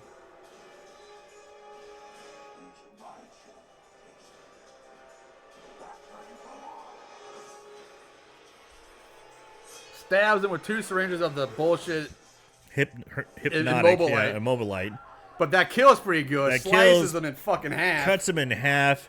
His Looks body good. spins. And he falls over. Excuse me. Sorry, that was in your ear holes. Pardon me. But yeah, Reefer goes down like a champ. Sliced in half. Jason's boots are ridiculous. They are like Frankenstein boots. Well, you're probably right. They probably Like platform. It's giving him like 2 inches of height. And yeah, Jason Voorhees is so now we're in, out for the count. He's in a he's now out he's cold. in Dream World. I think doesn't we go Yes. to Jason's in the Dream World.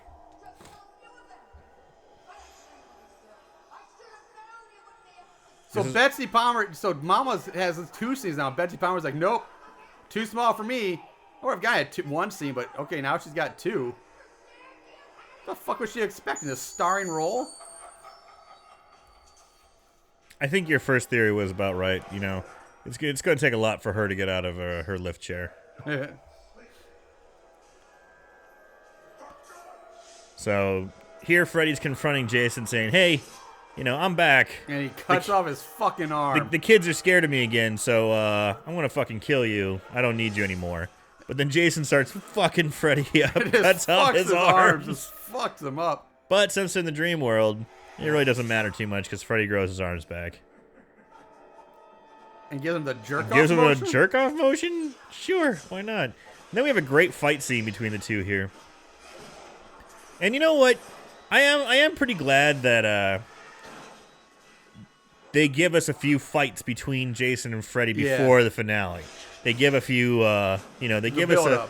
I like the fact that they give us one in the dream world and one in reality. Yeah. You know, because you see the dream world It's like the fun. playoffs. You got to, go to each other's home field. Yes, exactly. Yeah. This scene I liked too. And Jason, Freddy using his magic powers to impale Jason with his own machete. So that scene where the 3 clips, the 3 plates put together, kind of form the New Line Cinema. New Line, yep, exactly. Logo, yeah. Yep. I like his pelvic thrust, Jason. And this is where we get some of the fun, corny stuff that Freddy's kind of become. He's playing Jason like a pinball game. Yeah. And you actually hear the with pinball the sound goddamn effects. sound. Tilt. I was told me to say bitch after that. Yeah. Tilt, bitch. And he's fucking Jason up. He's dropping the boiler down on him. But you know what? Boom. Jason should be used to this. He should be used to fighting a telepath because he's already done it. He has. He has experience in part 7. He does. Tina. I did like that. Why won't Still no you bitch? die? That's the age-old question everybody wants to know. So you can see Freddy's kind of getting frustrated because he's beating the brakes off Jason, but he just won't quit. Uh-oh, the water, though. The water pipes are broke. Now it goes from red light to green light. Jason gets all bitchy. Oh my god, I can't slice through And Jason's water. about to come down on Freddy, but there's water between him. And Freddy's looking at him like, what the fuck? And realizes Jason for some reason in this movie has a fear Even of though water. he's in water all the time. How many times has he killed people in the lake? And this was something that I don't like. I mean, I kind of see what they're doing. I get it. Yeah, but he's in water all the time in these movies. it's just so much canon that he has been an aquatic kind of connected killer. So many people he's killed in the lake. They would go skate him, and he kills them in the lake. Number 7, he went in, got one of the girls, drug her straight down. Yeah. And He's done it several times. number 8, he's in the water. in the water all half the movie. Yeah. I mean, the guy is quite an aquatic. He might as well be Michael Phelps. He's the Michael Phelps of serial killers. So, I mean, I get maybe and hey, let's play devil's advocate. Maybe in the dream world. Oh, now it's baby Jason. Like you saw in 8. The thing that killed Jason. Maybe he's exploiting that.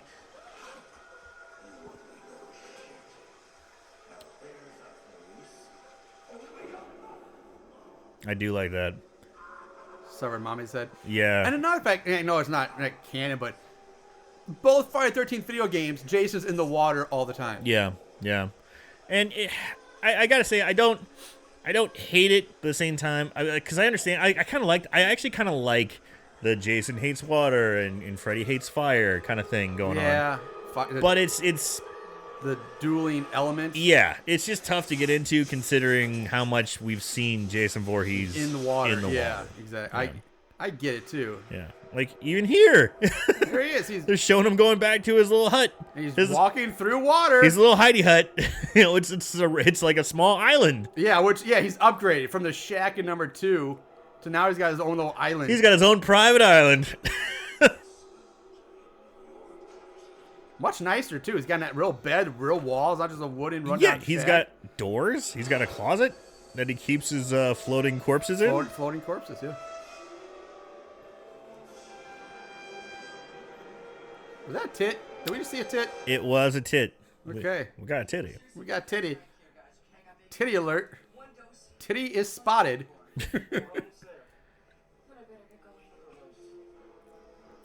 So is this where they're driving? This is where they're driving to Crystal Lake. I don't want you to go. I don't know so how... they basically drove from, in a matter of like 5 minutes, 10 minutes, maybe 20 film time. Not real time, but they've driven Film from time. Ohio to New Jersey in a matter of like 20 minutes. And yet they have enough of this weird ass medicine to keep pumping Jason full of this shit. Here's the argument now is that they gave Monica Keena an injection of Hypnosil. Hypnosil, yeah. So she can go to sleep and wake up In Jason's hope dream? to grab Freddy Krueger and bring him into reality. And then so Jason can kill Freddy. Yeah, but now that's their plan. Okay, no. All right, here's Crystal Lake. Maybe this is the lake they're talking about. Maybe they never actually drive New Jersey. It's this Crystal Lake that was used in X-Men 2, I bet. Gorgeous. Yeah, I bet this is the one they're talking. They probably don't actually drive to New Jersey. It's just this flashback. And that bag is supposed to be a reference to him from Sackhead nice. Jason number 2. Yeah. Dude, these counselors know how to party. Yeah, they do. Right in front, like, fuck all these kids right now. Just- We're just going to bone right in front of all these 12-year-olds.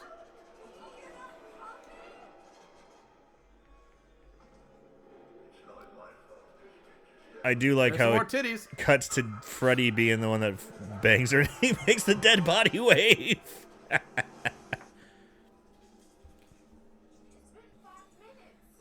Granted, they do have some chains around Jason's legs, but he's basically restrained with duct tape. Like, really? Duct tape? Duct tape works pretty well. Not on Jason. Come on, it's Jason.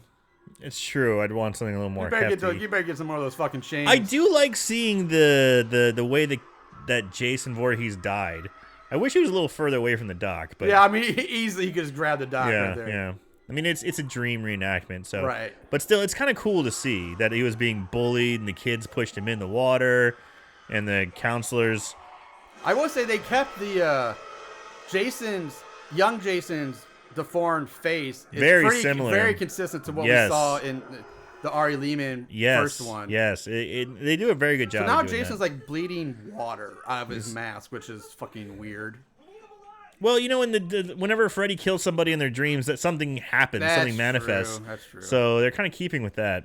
And they but say that's a weird thing to keep. They kept his face the same, but they didn't. They said "fuck the mask" continuity on this one. Yeah, which is strange. But here's the funny thing: they're saying Jason's drowning. Looks like he's going down. He needs mouth-to-mouth resuscitation.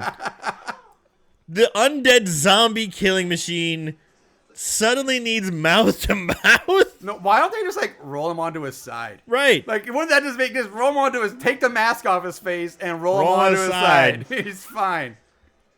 It's so dumb. Yeah, so dumb. Until now, I've never really thought about how stupid, how fucking so retarded dumb. this scene is. So dumb.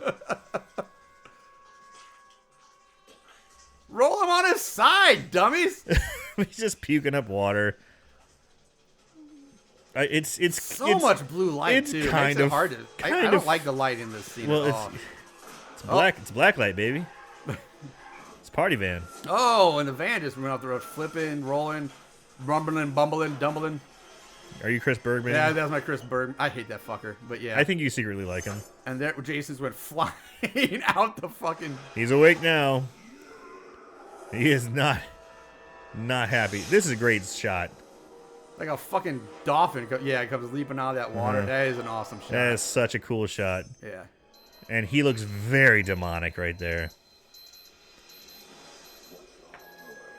Yeah, this is probably some of the best Freddy Krueger stuff. Yeah, he looks even super demonic there, like insanely, like crazier and scarier than him shooting out of the leg. Yeah. Well, they changed the makeup too. He doesn't look cool pose when he lands, the red lighting. He looks more demonic. He looks fucking. Wait a minute. Evil. Hold on a second.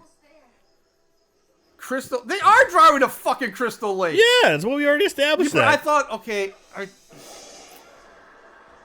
There's no fucking way they drive from New Jersey or from Ohio, New Jersey in like 20 minutes. I don't know. I mean, it's definitely not 20. It's 20 minutes movie time.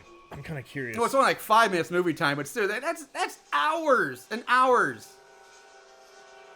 One would think. I don't know. I mean, I don't know how far Ohio to. I think you get from here to Niagara Falls, from St. Louis to Niagara, so I think 12 hours. And that's New York. So New Jersey's on the other side of New York, and it's not. I'm saying it's at least a 6-hour drive because you got to go through Ohio, through Pennsylvania. I mean, I'm saying it's at least 5-6 hour drive.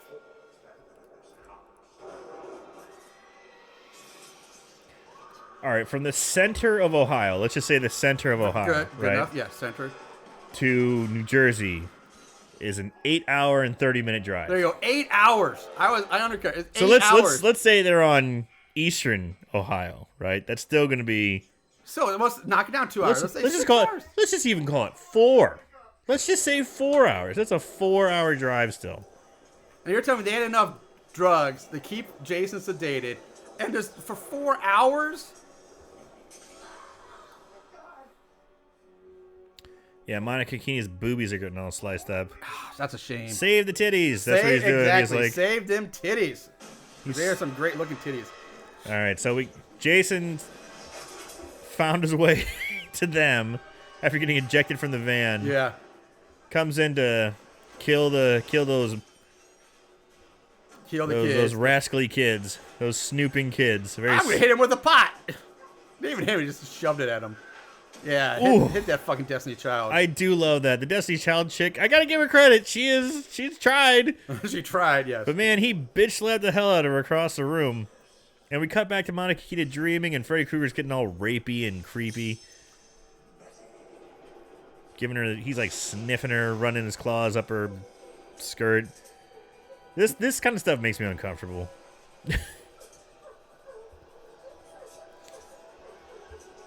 Ugh. Oh, very patriotic charge. Charged with the American flag. Back to Jason. Nerd is stabbing him over and over with American flag. He gets mollywopped across the room, and they kind of focus in on a... Oh, yeah, and by the way, the room's on fire, too. Yeah. You didn't mention that. It's on fire. They focus on, like, a coat hanger or some sort of, like, plant hanger that's sticking out from the side that he got hit by.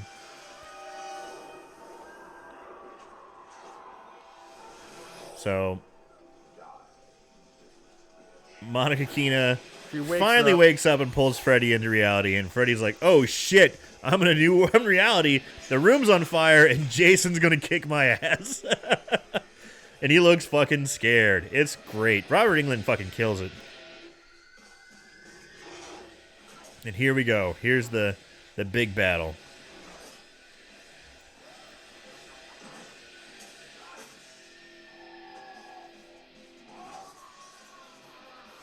And man, they beat the hell out of each other. I do love this scene. Yeah, that drag him through the window, like a wall. You smash him through the windows, just run him down from all the windows, those windows to the walls. The sweat running down Jason's balls.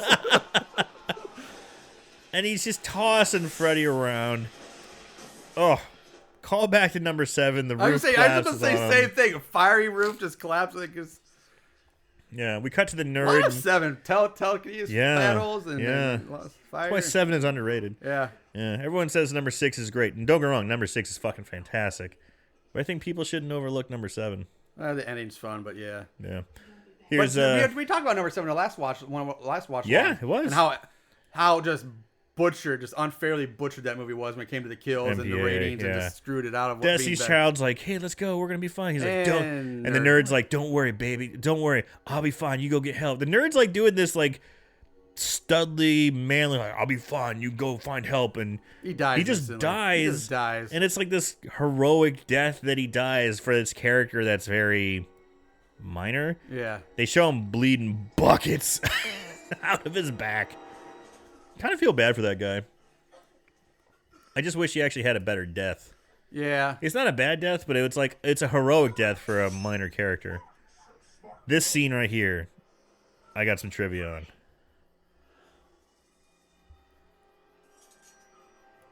So here we have Destiny's Child calling out Freddy. Wah, wah. How sweet dark meat. Because she's black. Waka waka. So listen in here, Moongoons.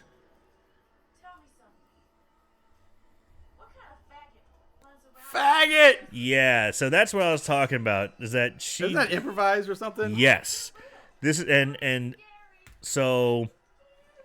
A lot of the people who are the original screenwriters and people who wrote this, as well as Robert Englund and other people, like, because they said, you know, just ad libs and stuff right here, and she starts like dropping. There's two stories. There's two stories. Is that she was dropping like a whole bunch of not racist stuff, but like, you got a small dick, you're a faggot, blah blah blah, and a lot of people are like, whoa, whoa, whoa, but the director's like, no, it's fine, just keep it. Yeah. You know, they're like this, and like a lot of screenwriters were pissed about this. The other story is that it was... Oh! I'm sorry, but Jay just comes out over and smacks the fuck out of her, and she goes flying. The other story is that the director wrote it, like, just told her to do it. Yeah. You know, so, but it's unclear. But what is clear is that the original screenwriters did not like the homophobia, it was just, it made them very uncomfortable. They did not like that. And honestly, 2003, that's pretty late in the game for people who saying that kind of stuff, you know? Like, yeah, it really is. Like, that's when a lot of, you know, gay rights were very active and stuff like that. So, you know, trying to use, you know, faggot as a derogatory term and, you know, say that Freddy dropping elbows and... Yeah, but it was very interesting. But yes, the fight between Freddy and Jason here. Man, he's kicking it. He's doing like kung fu kicks. Fucking Chuck Norris high kicks and... Oh, so he starts launching high oxygen tanks as missiles.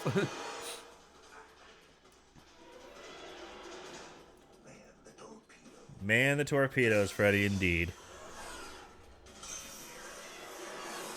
Isn't that like a name of some like famous album or something?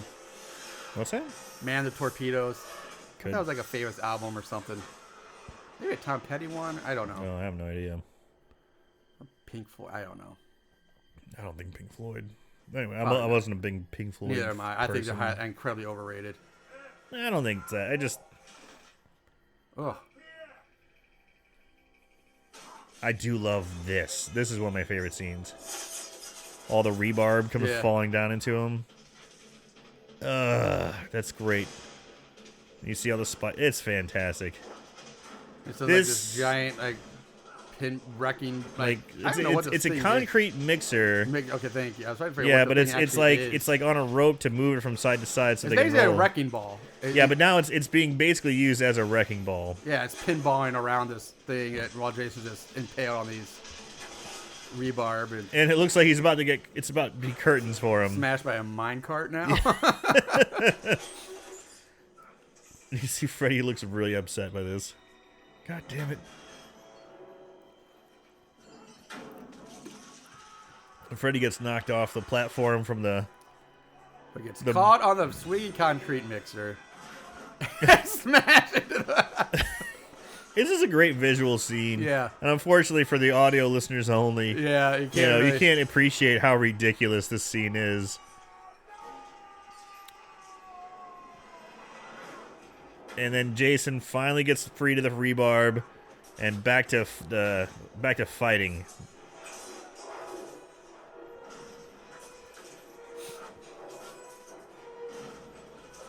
And this is where you have the more nimble, quick Freddy versus the more lumbering, strong Jason. Well, there's that way too in the Yeah. Now flaming watch how far the Jesus. minecart rolls down and knocks him all the way back All to the way the lake. To the dock. Jesus Christ, that's like 300 feet. I know, it's like at least a football field away. I mean, you can kind of see the back, but even the angle is wrong. But that's horrible. Yeah. Yeah, that's pretty ridiculous.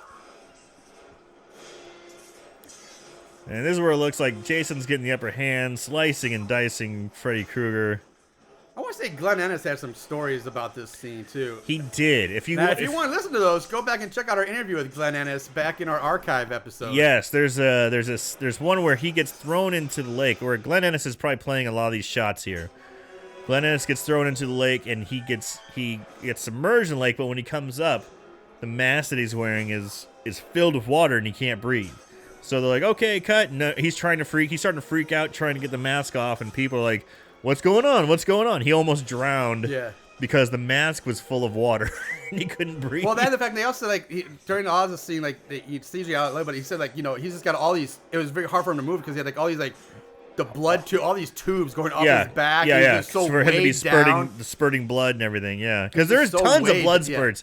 Every slice and hack you see, there's blood shooting out everywhere. Oh, Freddy with the two fingers in the eye holes. Yeah, according to the director Ron Yu, the special effects team used 300 gallons of fake blood for this movie. That's so a lot. that explains some of it right there. There comes Monica Keena and her perky tats running in slow motion to set the dock on fire. Go to hell. Been there, done that. Jason's, I think, punched through Freddy's stomach or something. Well, that's a classic Jason move. Yeah, it is. I'm just saying, I didn't see the full thing because of the lighting, but sets the propane tanks on fire. Which I get you want to cause the explosion, but they're pretty far away from the tanks, really. They are. But I do love Jason ripping off Freddy's own arm as Jason stabs, Freddy stabs Jason in with the his heart. own machete. It's very bloody, very gory. It's pretty fantastic. Yeah. This is great. It really is.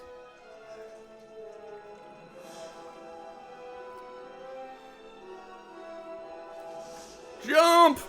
Jump in slow motion! Jump into the water. Ah! Anytime there's fire, you just jump in the water and you're instantly safe. Yeah. I think we talked about that once before. Yeah, I think we did too. True Lies, they do it. Die Hard, they do it. Pretty much every action movie ever. And then it goes Jason and Freddy flying off the dock from the force of the explosion into the lake. On fire. Full flames. On fire, get thrown into the water. That may have been the scene that Glenn Ennis was talking about. Maybe. How he got thrown into the water. Yeah. Yeah.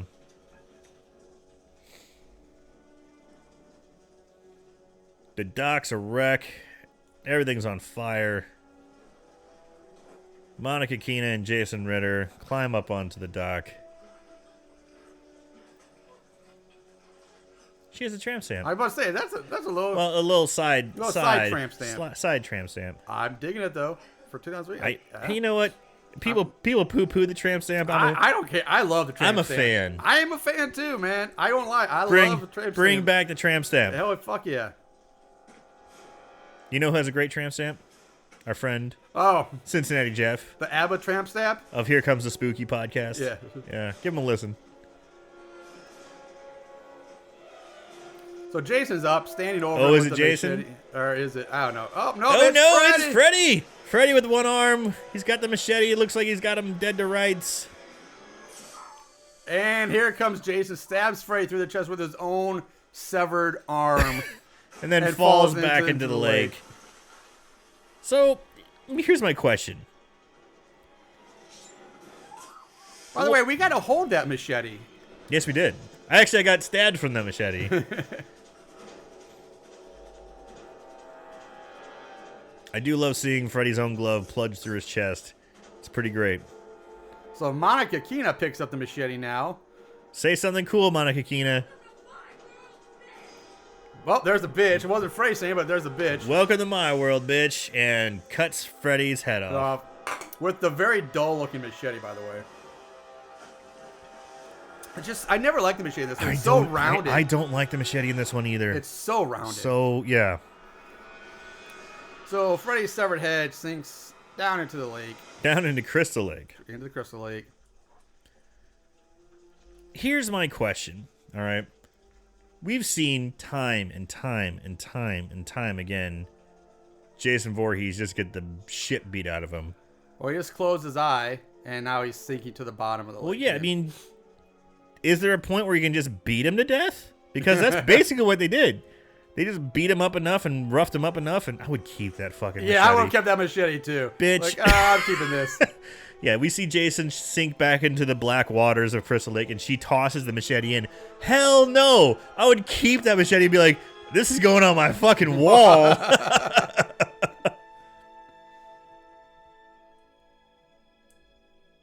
Yeah, I would. All right, so next So we morning, fade to black. We cut to a foggy. It's the smoke from the explosion flowing over the lake the next morning. Even though the explosion wasn't that big, like when they walk away, there's a few fires here and there. It's not like it's a raging fire. We see Jason emerge from the lake. Yeah. So this would be the Glen Ennis shot we were talking about. It's kind of like jungle music. It is. Yeah. He's got the machete in his hand. Looks a little sharper now. It does. Yeah, it's not looks as a little- rounded.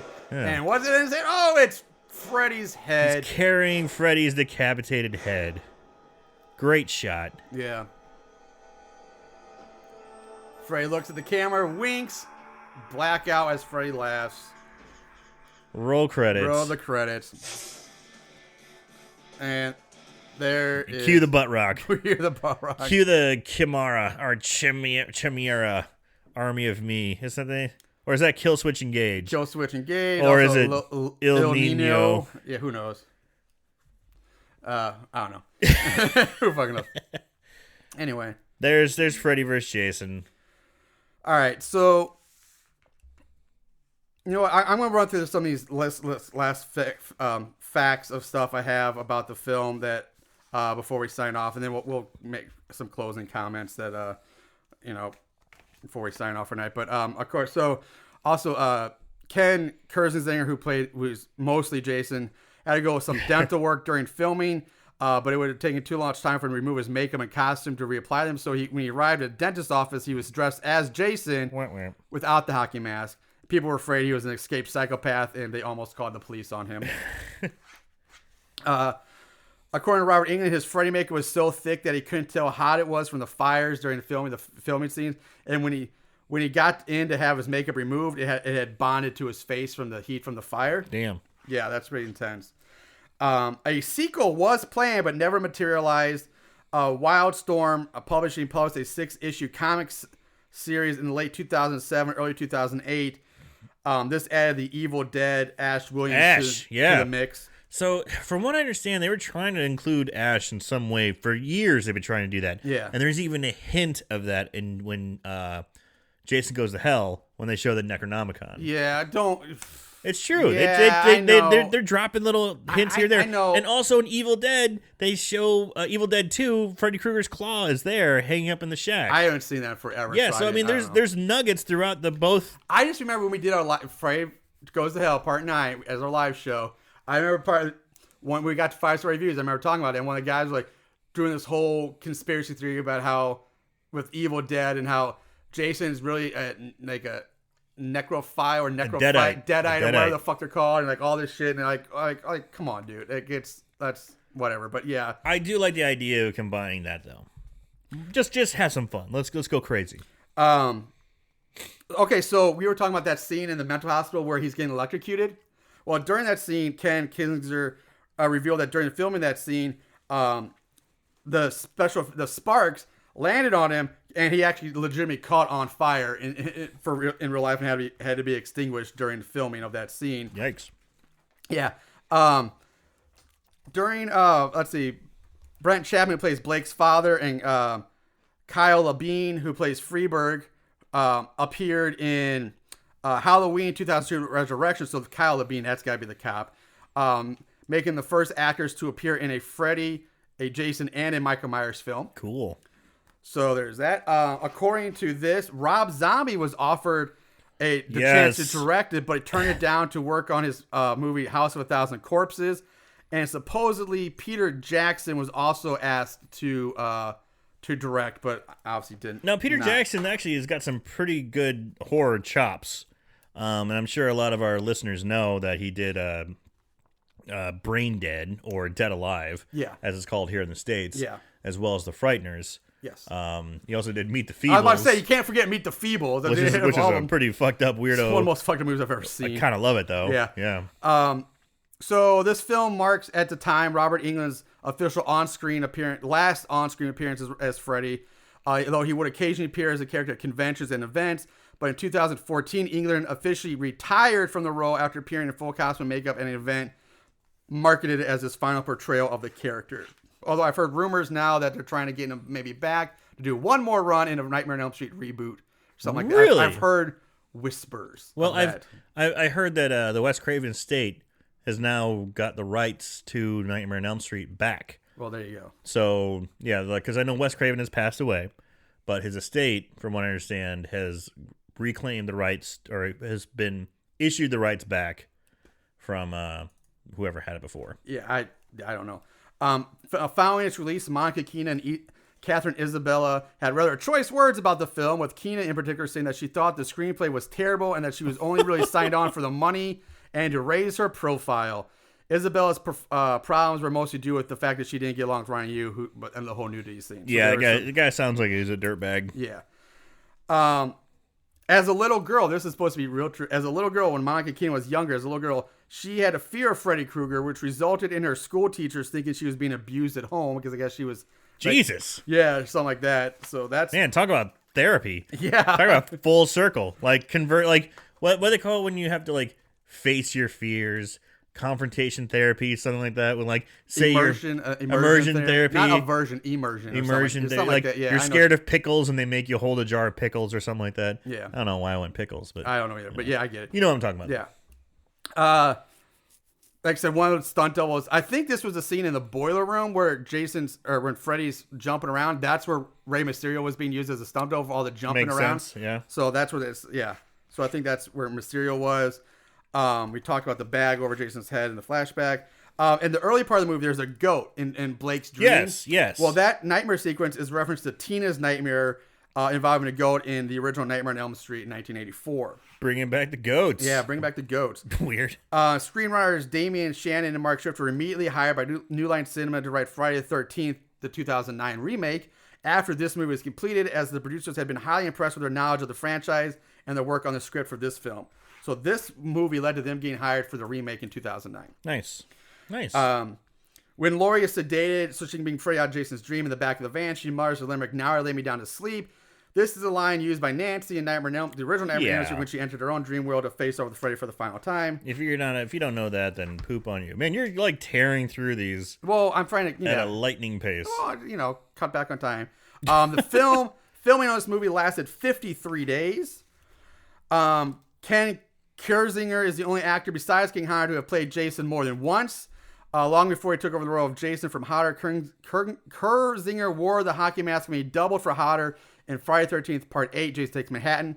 He was also the stunt coordinator on that film, which you kind of mentioned briefly at the beginning of the movie. This movie was actually made into a big haunted house attraction at Universal's Halloween Horror Nights in 2015 in Orlando for the event's 25th anniversary. That sounds fucking tits. Yeah, that would have been really cool. That would have been fun to see. Well, we talked about trying to make this a dream game. You missed a lot of the bitches. But apparently, the bitch counter for Freddy Krueger saying bitch in this movie is 6 times. So the bitch counter is at 6. For Freddy, anyway. That's not too bad. That's not too bad. That's pretty tame for a Freddy bitch count. It is. Jason Ritter's father, John Ritter, was in Bride of Chucky 1998, which was also directed by Ronnie Yu. He passed away right after that movie came out. So there's a Ritter connection there. The body count for this movie is supposedly 24 people, which seems high because I wasn't keeping count, but well, you gotta think about the slaughter in the cornfield. Yes, yeah, that's we're gonna see the biggest numbers accumulate. And suppose throughout the whole movie's production, no one on the staff, writers, or anybody could decide who should win, Freddy or Jason, nor what to do with the remaining human characters. They said they didn't know what to do with the endings. Like, I guess we just ended. Yeah, I mean, which is kind of what happened. I mean, you never see an epilogue from Monica and Ritter. Yeah, you never find out what happens off. with them. They just go off, and then we see Jason come out of the lake with Freddy's head, and this ends. Yeah, I did like though. From what I understand, and it may be in your trivia because I know you probably still have some left. Yeah, I got some big stuff left. Yeah, well, it's I'll just let you go, and if you don't say it, I'll say it. Okay, fair enough. This is a long one, so this is a lot to read here, but it talks a lot about stuff at the end, and there's a lot of stuff going on. So I'm gonna read all this. Bear with us. Okay. Several endings were considered for the film. Originally shot was a scene in which Laurie and Will begin to have sex for the first time. However, Will starts acting like a maniac and eventually sprouts a Freddy Krueger claw and then proceeds to slash at Monica Keena. This was cut due to miserable test scores, in which the audience thought the acting was terrible and asked, does this mean Freddy won? Where's Jason? Is this a dream? Is Will turning evil and is now some sort of son of Freddy? Another ending was considered that had Freddy and Jason battling to the death on the dock. After the explosion, they end up... Okay, some of this you're talking about how I'm sorry to go on, but you're talking about how you like the idea of Jason in court. The end, not in court, but just follow this. So ending. Weird, yeah. Just follow this fucking ending that he's talking about. Okay, Jason battling to death on the dock. After the explosion, they end up in a fiery lake, and then something strange starts to happen. The water begins to move, churning, and the lake begins to drain. Within the water, there is a hole that is opened up at the bottom of the lake bed, glowing red. Freddy tries to swim away, even though they said there's no water in the lake. But Jason puts a death lock on his ankle, and they're both dragged down. The next day, Crystal Lake is completely dry, and Laurie is reunited with her father. Then they walk down into the dry lake. Dr. Campbell sees Freddy's claw on the ground, and he picks it up, vowing to destroy it for good. Then a red and green striped arm bursts through the earth, grabs Dr. Campbell's legs and pulls him down. With one leg buried in the ground, he screams for Laurie, but is yanked again, his other leg breaking against his chest at an impossible angle. Then he's gone. Laurie claws at the dirt for him screaming, and then there's a scene that takes place somewhere very dark. Freddy puts his claw back on his hand, sees Jason near him, machete gleaming. They go at each other, but then chains shoot out, slicing into both of them. They're separated, struggling to go at each other. But then from out of the darkness comes Pinhead and says, now what seems to be the problem? However, New Line Cinema didn't like that idea because they didn't like the fact that they had to buy the rights to use the character, and they thought Pinhead was too low rent. Then there was a similar ending considered in Hell that involved a shot of Satan sitting high atop a stone throne, only eyes and the tips of 2 horns visible in the darkness. Below it, Freddy and Jason battle in a gladiator-style pit, but that idea was also dropped. There is another idea of a giant red hand coming out of Crystal Lake at the end of the film, grabbing Freddy and Jason in one enormous palm and yanking them both down into hell, but that too was dumped. In the script's final draft, the epilogue ended with Freddy and Jason battling in a dark pit surrounded by the eyes of 1,000 dark demons and 1,000,000 tortured souls. The writers wanted to suggest that the fight would continue on for all eternity, but that idea was also dropped. So those are all the possible endings. Now, These are scenes that I guess happened and were cut from the film. The following scenes were cut from the film. An alternate opening scene which has Billy, a camper, telling Heather, a counselor, that he had a bad dream. He asks her to stay with him until he can fall asleep again, but she refuses and leaves. She goes skinny dipping, but hears something and gets scared, and so she runs back to the cabin. The door is locked. However, so she asks Billy to open it for her, but he gives her the finger. Part of the scene can be seen in the theatrical cut.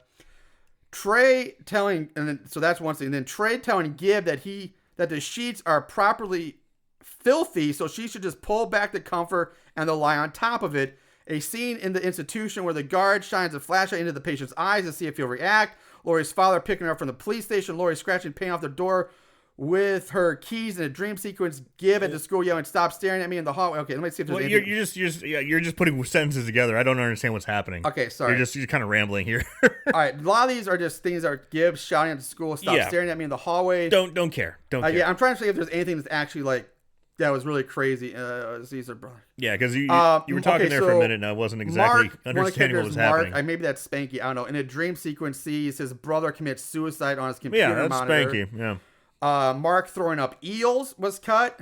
Lori, Kia, Freeberg, and Linderman will in a top scene on two groups.